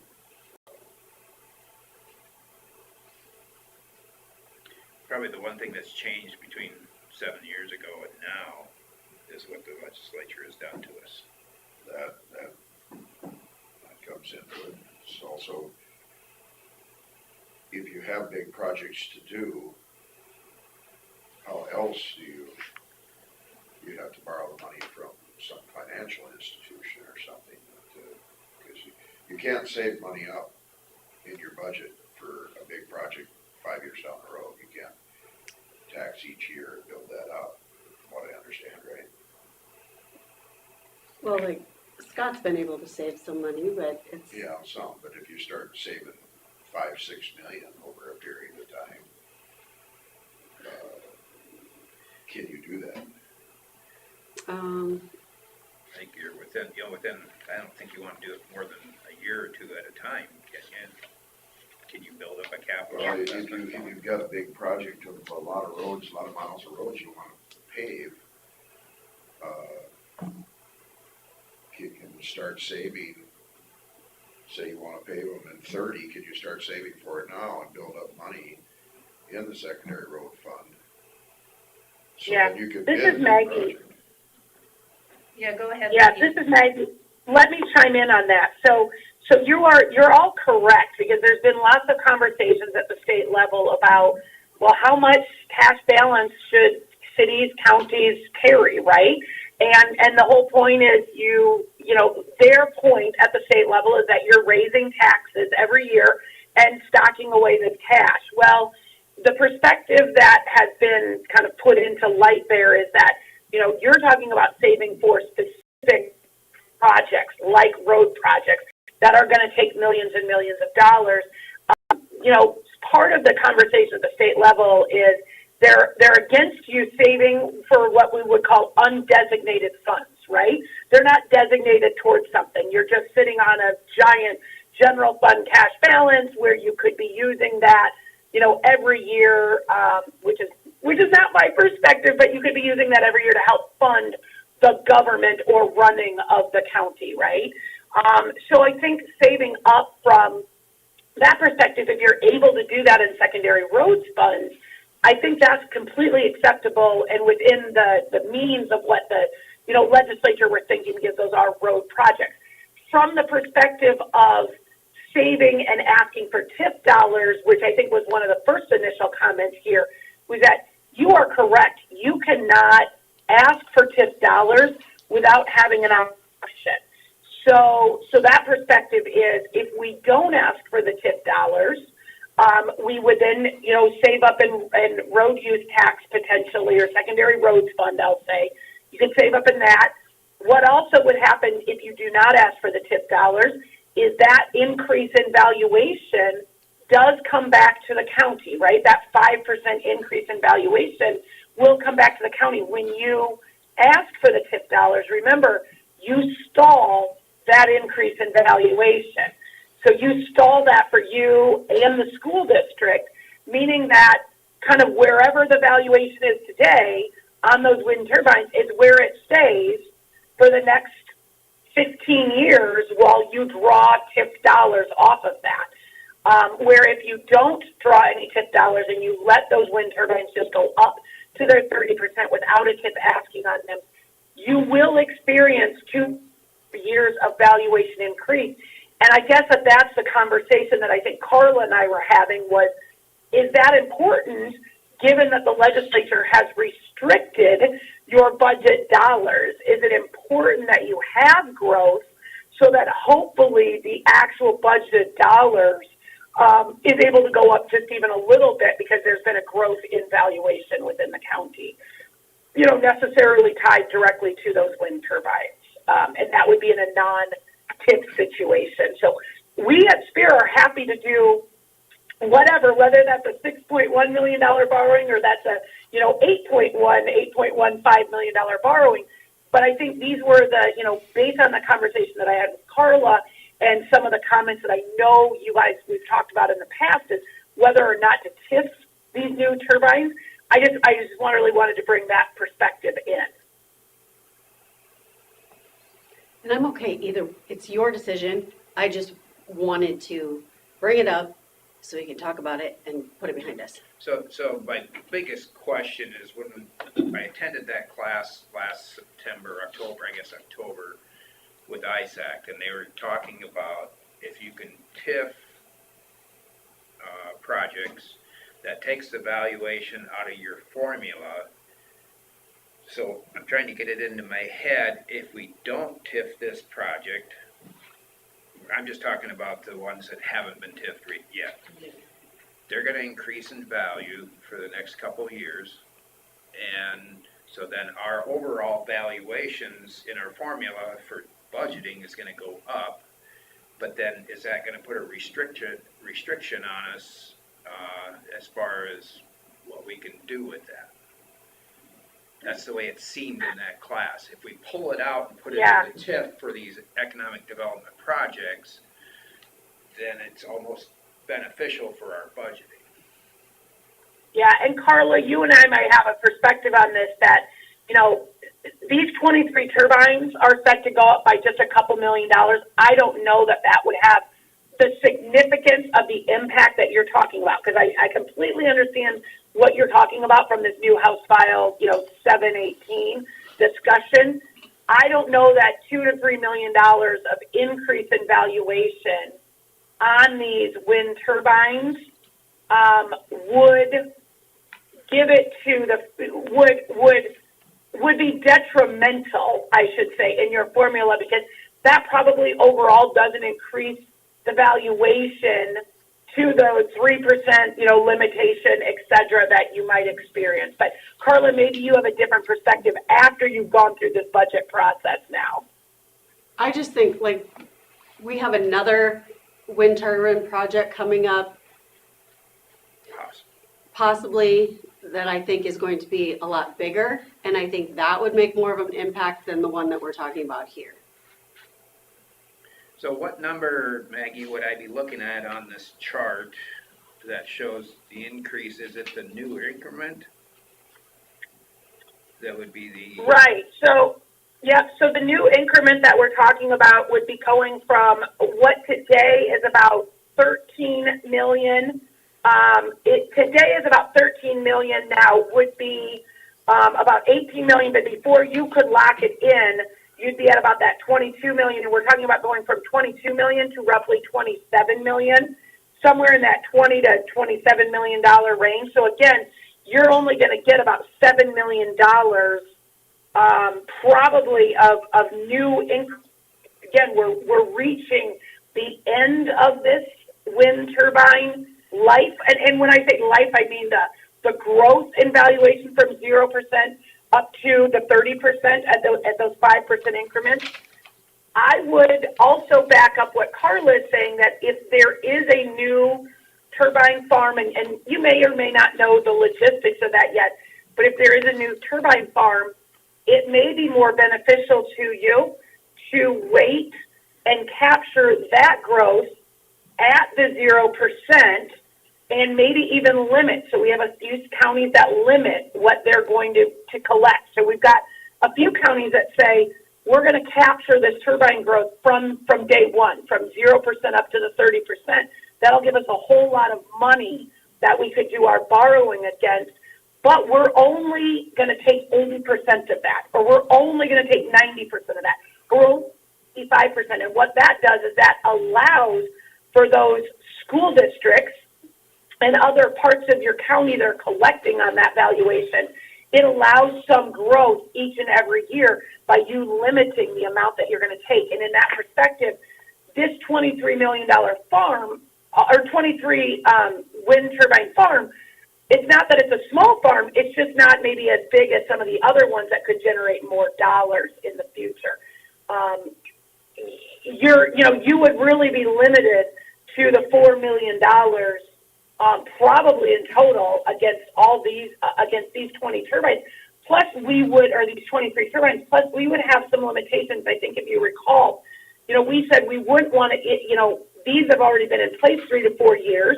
We believe the useful life of turbines to be about 20 years, so we would never issue your debt more than about 17, maybe even 16 years, just because we don't want to be asking for turbine money if the turbines go, let's say, defunct in 15 years or 16 years.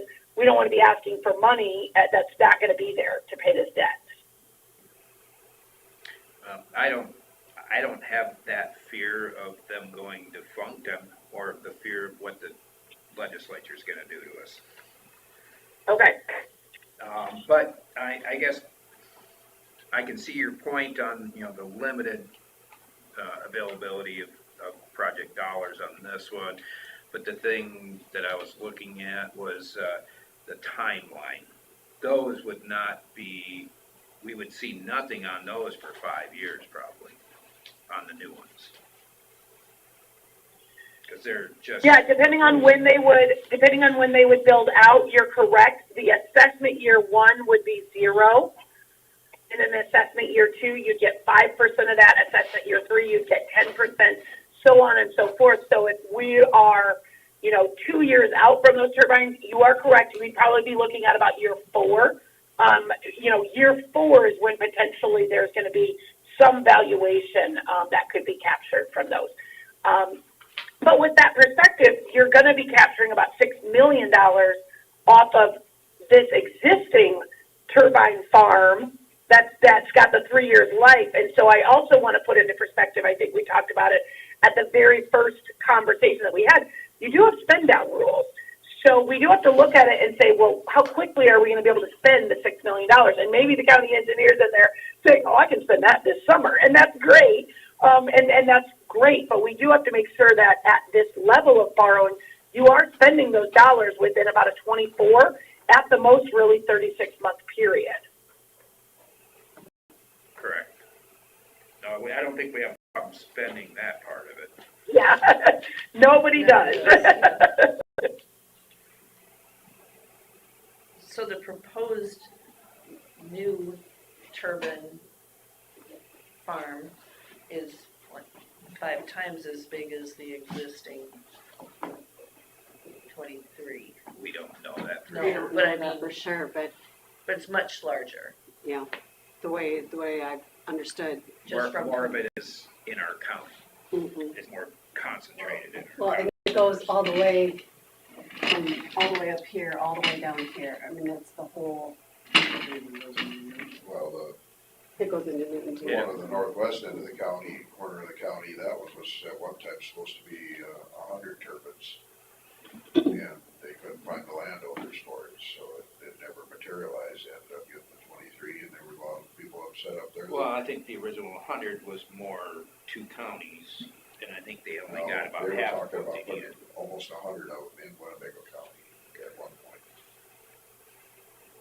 And that kind of depended on their sizing too.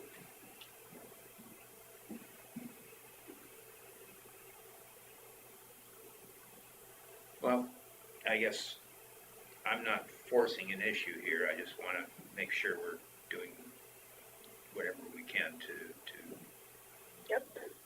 you know, do our fiduciary duty as far as budgeting and benefiting what we can and can't do. What are your thoughts? I don't think there's any question about the 6 million Existing. existing Mhm. 150. That's, in my opinion, that's fine. But I do have concerns about the additional.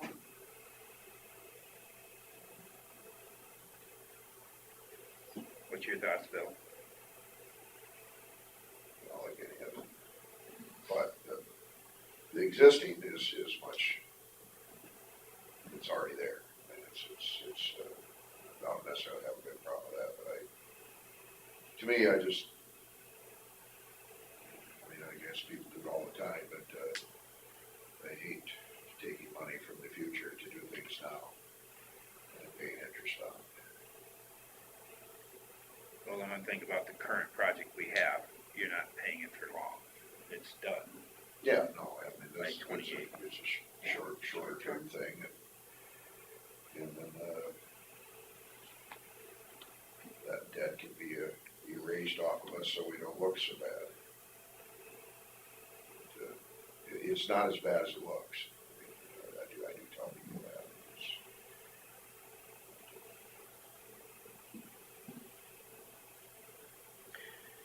So Maggie, just looking at this big chart that was printed out for me in the interstate power ones, where is our base valuation if we did something this year? Is that at 9,193,000?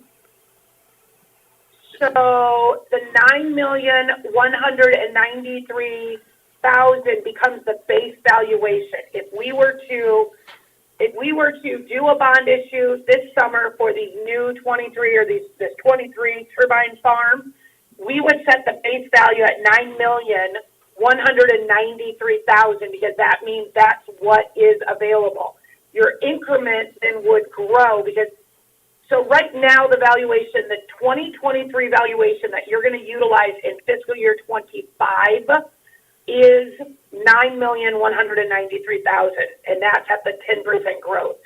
By the time we set the valuation, which means we would ask for tip receipts this coming December 1, and that would be for fiscal year 26, you would set the base value at the 9 million, and as of January 1st of 23, the 9,193,000 to experience the growth. So the new increment then would grow at about 1.6 million, 5.8 million, 9.9 million, and get up to about $14 million of growth over and above the $9 million.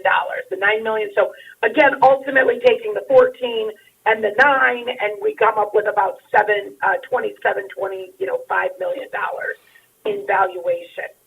Because we've also got that estimated business tax, and that has to come off. That's a whole new calculation that comes into this, so that affects things a little bit differently. But we're anticipating that you could collect about $6 million in receipts, but remember that doesn't equate to $6 million borrowing. That equates to a $4 million borrowing at today's interest rates. And we are seeing some decent rates. We had a bond sale yesterday. Those interest rates were 4% all the way down. They gave them a small premium. We ended up with a 3.69% TIC. So, not a bad interest rate. And again, we're happy to issue at the $7 or the $8 million level if you guys want to do that. I just want to make sure, because I think Carla and I have worked out a timeline that fits around the primary, fits around getting things done before the general election. And so, we can proceed forward with that timeline at any time. We just need to, are we going in at $6,150,000, or are we going in at like $8 million or $8,150,000, as discussed prior? So what I was circling around to was, I'm showing the estimated TIF receipts per year, and it shows 46,000 the first year, pretty small, and then Correct. 164, and then 280,000 at 396. So if I take approximately 40% of that would be what our portion is normally, Carla? Are we around 40% is what we get Probably. of the receipts?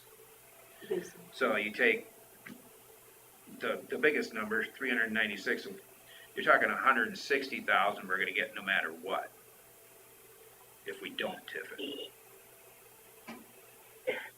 Yes and no, because you're actually going to get more than that, because the TIF tax rate is different than the county's tax rate. So it's not apples to apples, but you are on the right track. Yes, you are on the right track thinking, but the TIF tax rate is always going to be lower than the normal tax rate. So very well, you could be getting a little bit more than that. But yes, you're around that 160 number. How much lower is it then? Well, the tip tax rate is $28.09 for fiscal year 24. Carla, is your overall tax rate, like county-wide tax rate, are you like in the $30 range? For this area, and it has to be specific to this area, wherever this school district is at. But you have debt service levy outstanding on debt? Yep. Yeah, so, those are the types of things. The school debt service levy, the school pebble, school instructional come off, the county, so you may be in like the 32 range, and then these $4 come off, and you're left with 28, which is what you can tip at. So you're talking, 12% less or 15% less, it varies. Yeah. So if it's 15%, 60,000,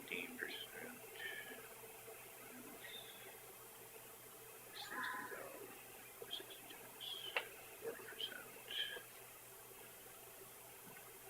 24, so that'd be 184,000 maybe. Guesstimating. So we still have money to work with it.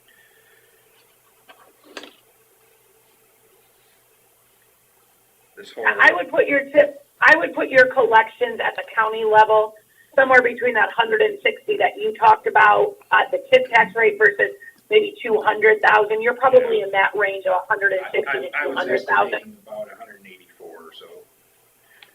Yeah.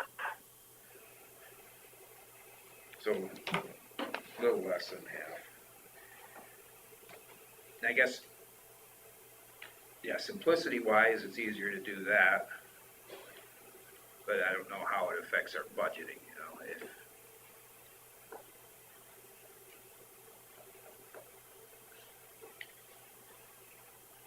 that calculator that the state has has got me baffled.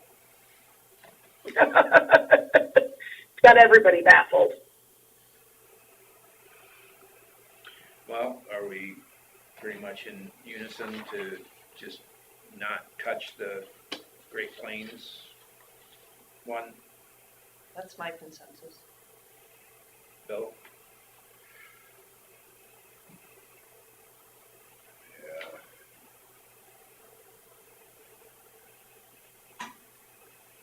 The only reason to do it would be it's up in that area, that it could help pay for some of the stuff that's up in that area.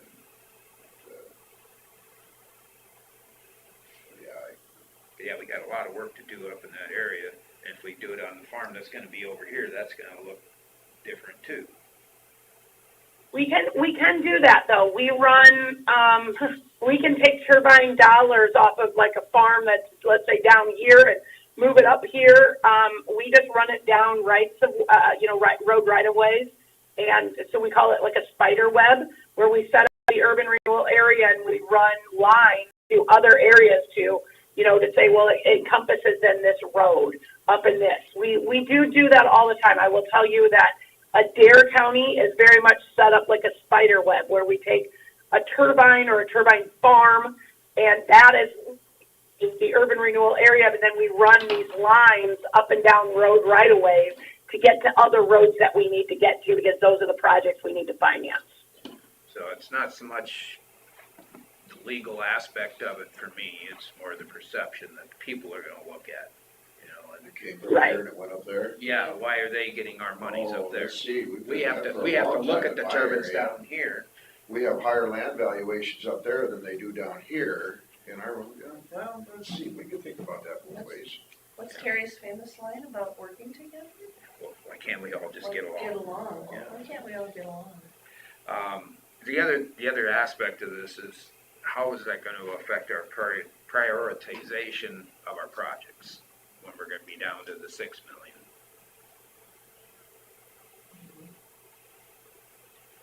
Where are we gonna put the priorities?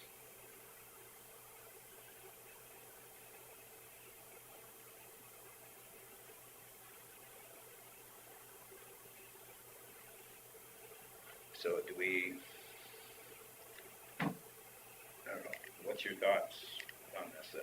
You kinda went both ways on it.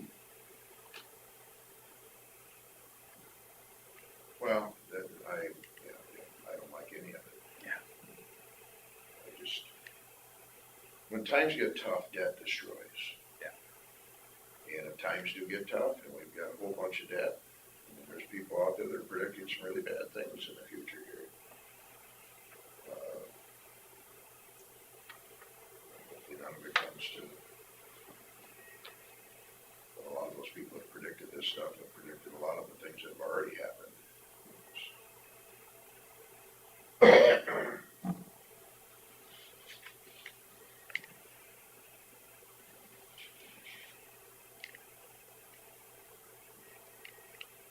So you're willing to give that up then?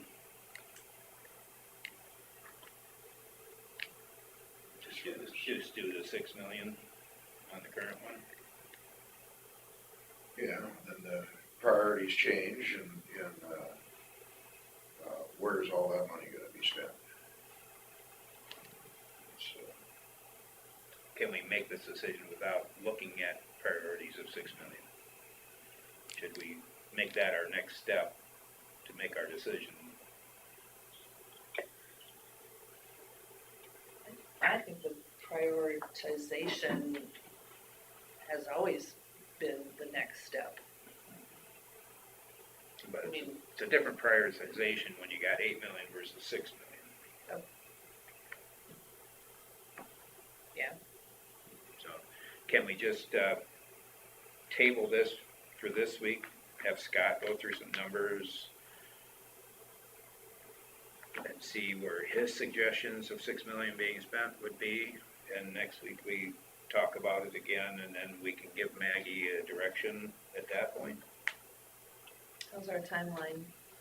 Yeah, we'd still be fine with. Does that still fit in the timeline, Maggie? Yeah, that actually does. We're talking about setting a date of public hearing on the urban renewal plan amendment about May 21st, which really means that probably by about the 1st of May, we need to be having, or that first week of May, we need to be having a conversation with bond counsel to set up plans amendment, have the discussion, and that's a me and Carla, and if one of the supervisors wants to participate, but that's not a public meeting. That's just a private phone call that we kind of give them the direction, give them the amounts, give them the project list, things like that.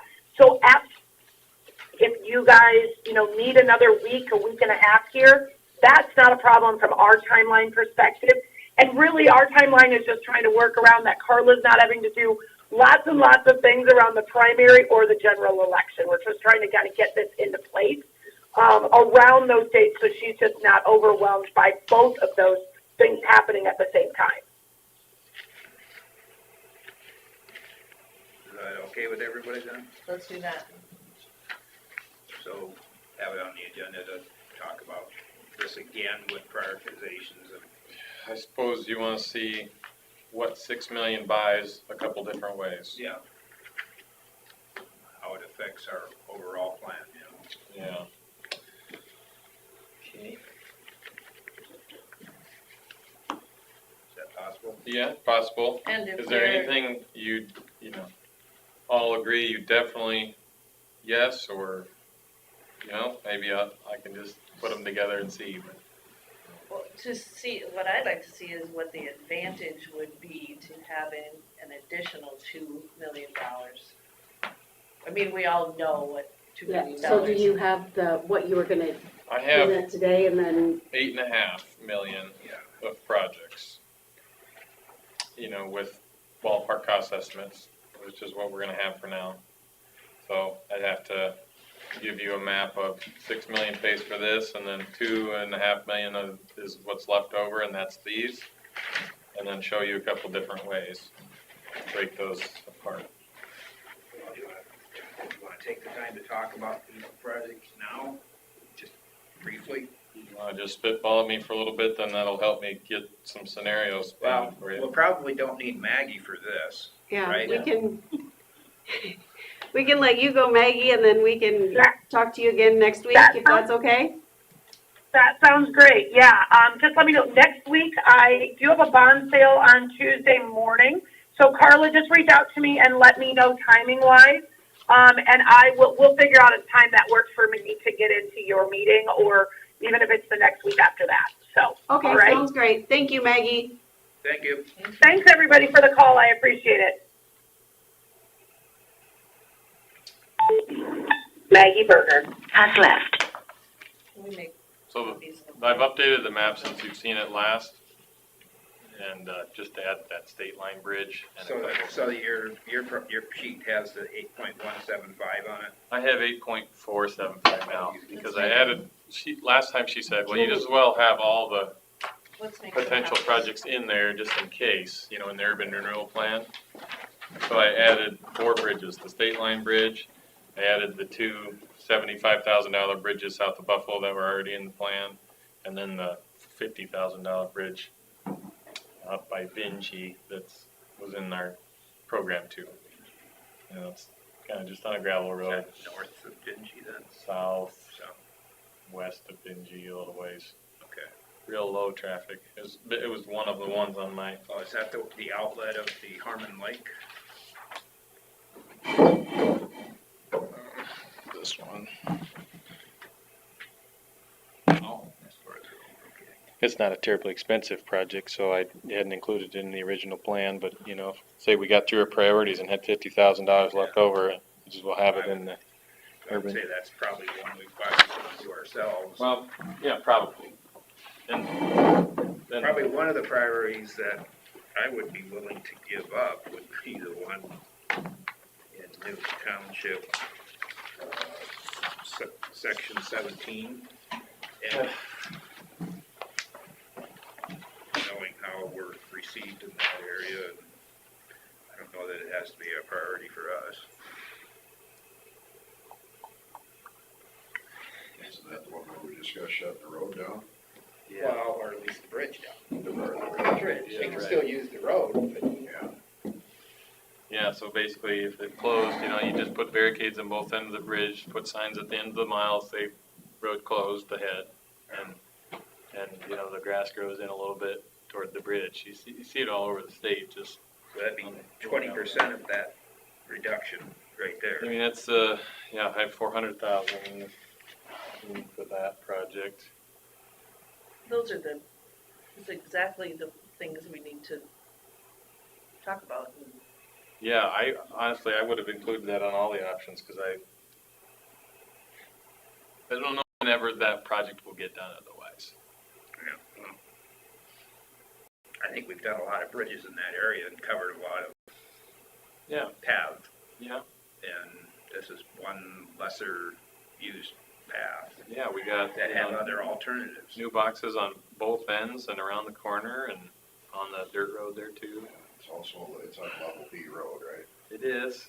And, I've given the scenario to many people that have discussed this stuff, and, okay, we got $400,000 bridge that hardly anybody uses, so if that was your farm ground right there and you were the only one affected by it, would you want everyone to put a $400,000 bridge in so you don't have to go around this section a few times? And they all reluctantly said, no, and, yeah, we probably shouldn't do the bridge for that low traffic.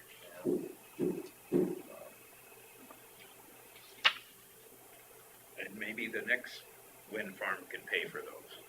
You know, I mean, what are those rated right now? The three that are Oh, on here? you know, the one you're talking about is at 6 tons, and, you know, 13 ton and I feel like any year they're gonna tell us that's it, but you don't know. So it can sit there at 6 tons till it's done. Yeah. Yep. You can get across it with pickups and cars, basically. Yep. 6 ton, there's hardly any, even tractors and stuff like that. Way more than that nowadays, so. With no loaded wagons behind them.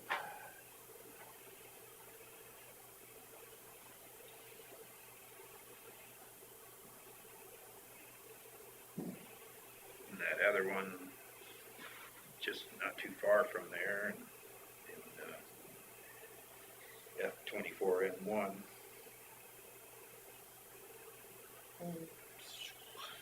Yeah, that one's got that mile's got a hog confinement on it now. But is it any, it's at the half-mile line, Yeah, so they can come from either way, yeah. less the bridge. That one's got maybe some life in it left, but it did It's go got from 13 it did go from like, I want to say 26 to 13 last cycle. So Yeah.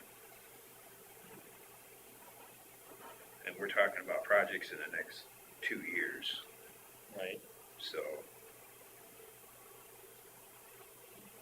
anything that's in, you know, maybe 250 or less, I feel like we can scrounge up money and get that done if you want to from our budget. If we hold on other things, right, I think we can do that later if you want it, but like 400, that's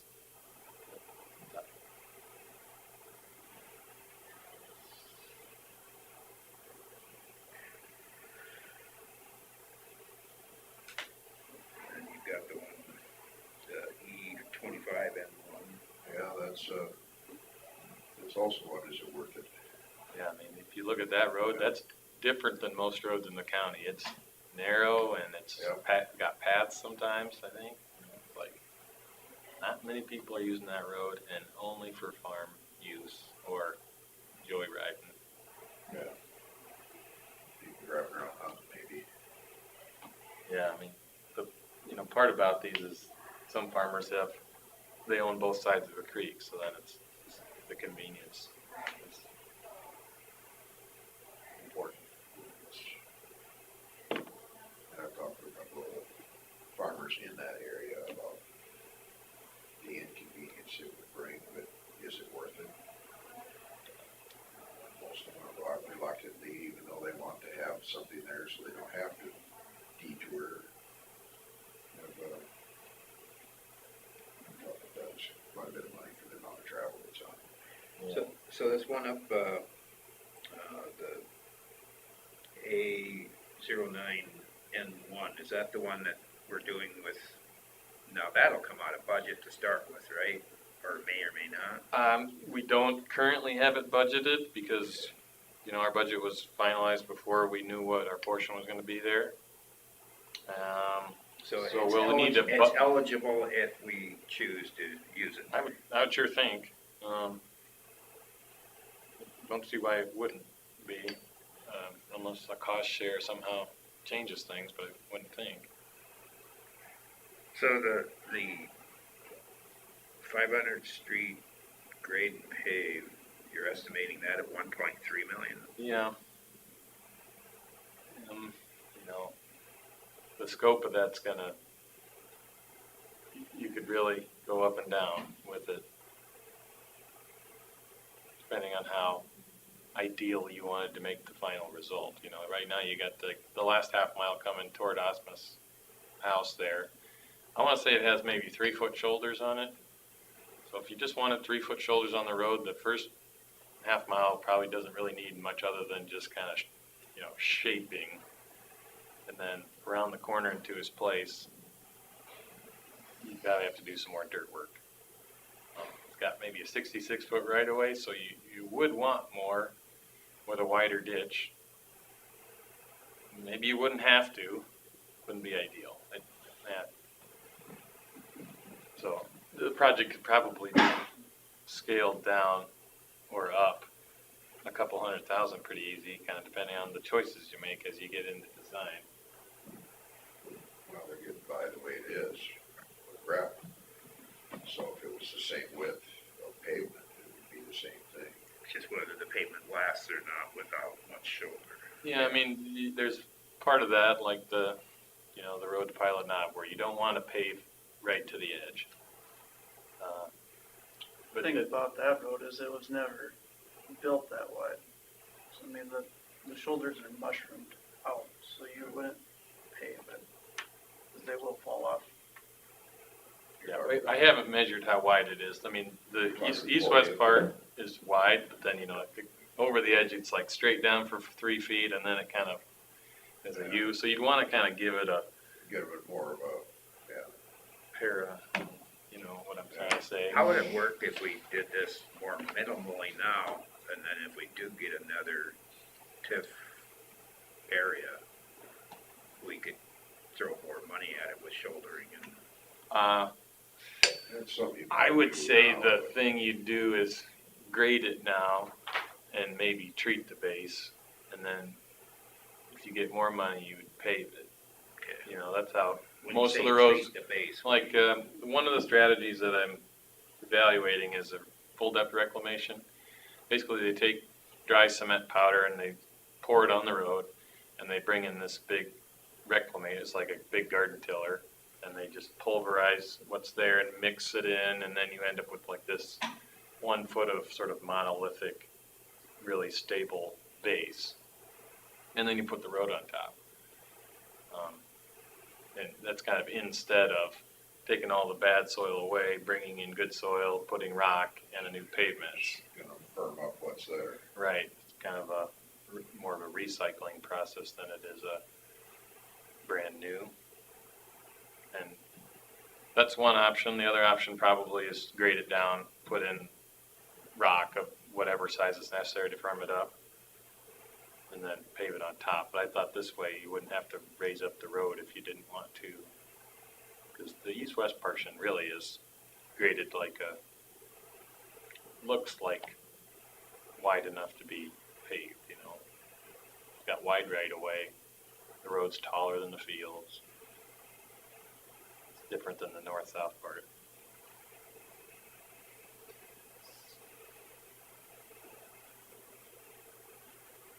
and some of this road paving, Yeah. like the rake and the R20 North, and Yeah.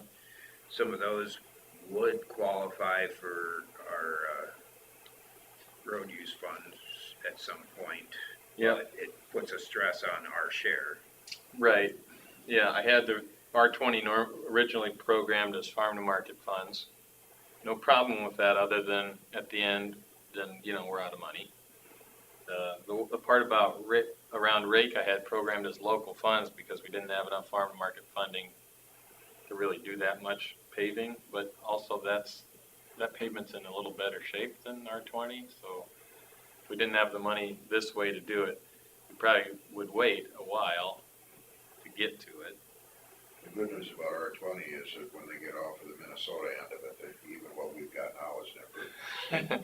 Yeah, and that, I wouldn't say it's terrible either. It was paved in 2005, so here we are, not even 20 years old, and it is in decent shape. It doesn't have any spots that's flying apart. Some pretty, I mean, where the cracks are. A lot of cracks. I mean, you can, Yeah, in it's a just, truck, I mean, it's just kind of not shaky like this perfectly all the way. smooth, but it's, Would it be a candidate for, another type of paving? I think it would be a good candidate for hot and place recycling in combination with something else. And it would save how much? We only had estimated this project at a 2-inch mill and overlay, so it wasn't ever estimated to include hold in place recycling and 3-inch over like we've done recently. So the number is only for, construction, but not as, complete. You're gonna as- save a lot with hot in place. and that road has a lot of truck traffic, Certainly. so it's. But I think, we're talking about working on this much instead of this much depth on this project. And I think we can get away with that because we don't have spots where it's alligator cracked so bad like you think you're going to fall through the roadbed. It's not. The structure seems there. The road is this deep. It's pretty stout. It was state highway before. It's one of the better built roads in the county. So we don't have to go down deep to fix it, I don't think. What kind of life do you think as is there? In R20? Yeah. Will it last another 5 years to make it that long without much damage? I had it programmed in 28 Okay. because I thought that's kind of when we could have enough money to do it. And I think it could last that long. Any longer out than I think would be worth looking at some sort of stopgap Right. treatment.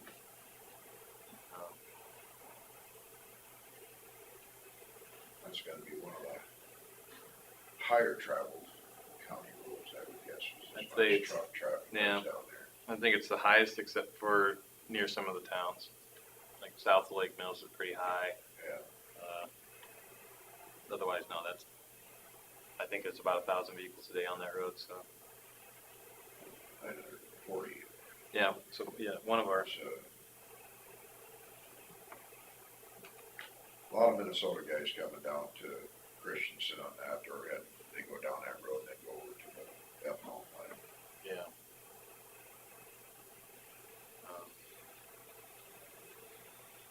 I feel like that would be one of my top priorities, R20 would be, if I were to make a map of what's the best thing to do with the 6 million, To fix right away. to work on R20. Oh, really? Yeah, just because it's such a big chunk of money that we're gonna have to spend no matter what. Some of these bridges, you can have the discussion about, well, maybe we won't ever spend the money. But R20 is something we're never gonna let go. We're always gonna have to keep a pretty high level of service there. And so if you take some TIF money and pour it into that project, then you really, put some air into our farm to market fund and you realize in 5 years, we're gonna have some money in there. So if we wanna do another project, we can. It's not completely broke.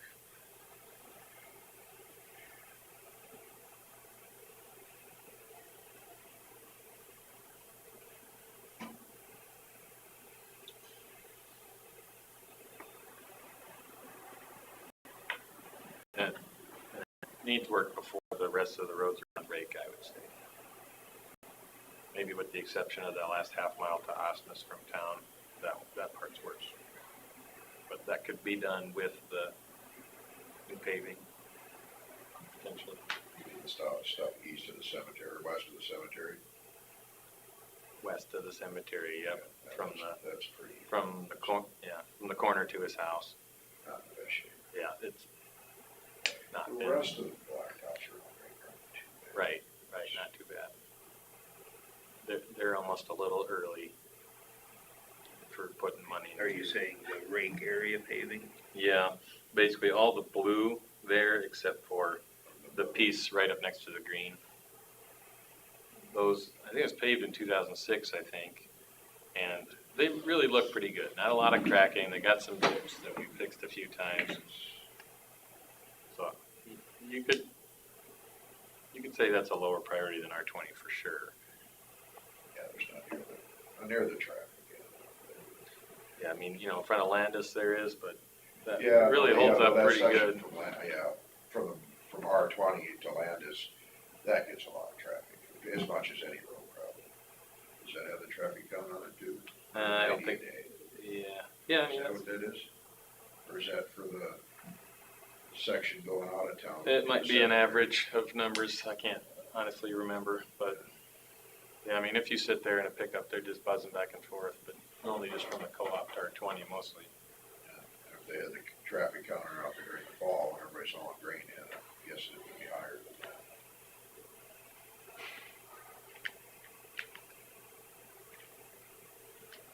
So, if I'm hearing you correctly, I'm just putting some stars by Mm-hmm. things that are Mm-hmm. lower leveled, Okay. opposite, maybe not necessary. So we have the G17N1, that's 400,000. Mm-hmm. We have the F24N1, that's 225. Yeah. The E25N1, level B. And then the areas around Rake that are in actually fairly And good. what about the L04 and I don't know that we talked about that one. Yeah, those are two that I added since the Oh, first map, because they weren't over 100,000, so I just, but you kind of made it, because they're 150 and this other one on State Line is 100, that is something you might be able to just, yeah, the one on the state line is a project that will get done, and we will have to pay that, and so I think that would be a good one to include here. yeah. so I did not mark So that one as enough. so I was looking at the B31 and the L04 as possible takeoffs. Yeah, B31's not a lot of money, so I would think that one you could take off. But I'd leave in the urban renewal plan if, you know, but take off for what we plan to build, I guess. I mean, we're at like $2 million Now that, now. the L04N1, Those are important bridges, but they have, one has a 25-ton rating and one doesn't actually even have a posting yet, so, you know, you might lower the priority because they have some life left. they're still heavy enough to be able to get Take across all the bridges with off. tractors, not semis, but, Yeah, Area. well, the one I is, mean, I yeah. avoid crossing that, I don't cross that one when I'm loaded, Yeah. but I also get out of there. He started at 8. I can go out that way when I'm empty, I'm just trying Yeah. to get, so yeah, it's, to a, But it would be more kicking it down the road, there are some of them, to the like next the time. E25N1, Yeah. you get up in there, then you gotta back out of there. So, If it was to be end up being closed or whatever. Yeah. We wouldn't put a rating on that one, yeah. 5 tons, yeah. Yeah, that's right. I mean, I wouldn't think the rest would be empty. No, so it's not so much not doing those projects, it's more moving it down the road a little bit on several of them till we can afford it another way. for L4N1 and E34W1. Well, any of the bridge projects. Yeah. Other than the one up on the state line. Leave that one in and take the others off. Plus the rake area, you'd be up to 2.175 you're taking off. The traffic count on that one on there, Emmons is lower than I would have thought it was. Would be, seems like there's more people on that road than that. Yeah, 360.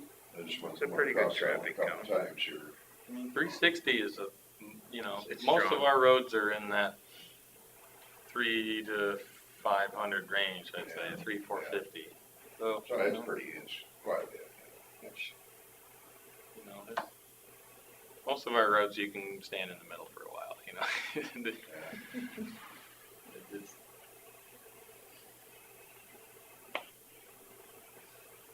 okay.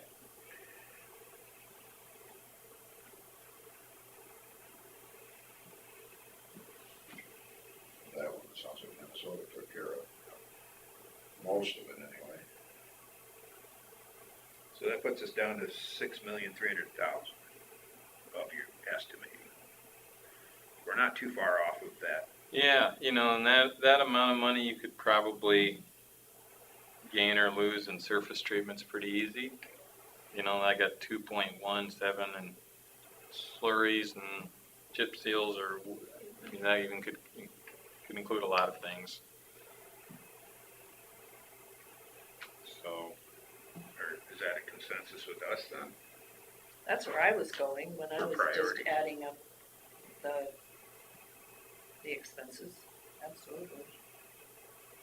Seven rate, I think most of the people up there, rather than see new pavement going through town and how they would all, especially the farmers, would rather see, you know, most truck drivers, but, would rather see the pavement extended out to Osmus Farm Supply than see the rest of it be done. okay.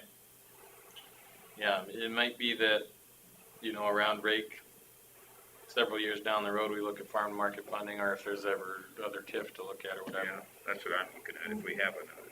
I think we would probably, if we're gonna do new paving to Osmus, I think we would look at that last half mile that's in bad shape and try to do something with that at the same time. Okay. Depending on what we decide to do, I guess.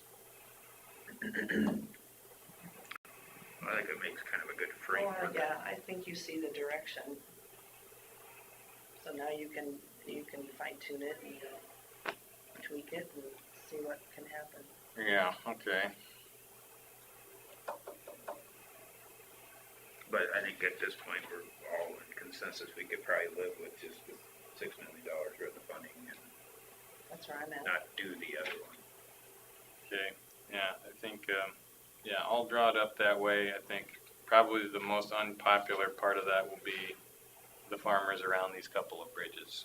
Yeah, but we're not, I mean, some of them have some life and, Mostly the three that we've talked about, though. yeah. Yeah, and I've talked to some of the people around a couple of them.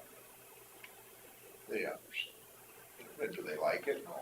Everyone likes someone else to put up something for them to use for almost exclusively private use. Yeah, okay, so maybe I'll give you a map of what we talked about, and then maybe split it into two maps. One is the projects that we aren't planning to fund, but maybe we'll still include in an urban renewal plan.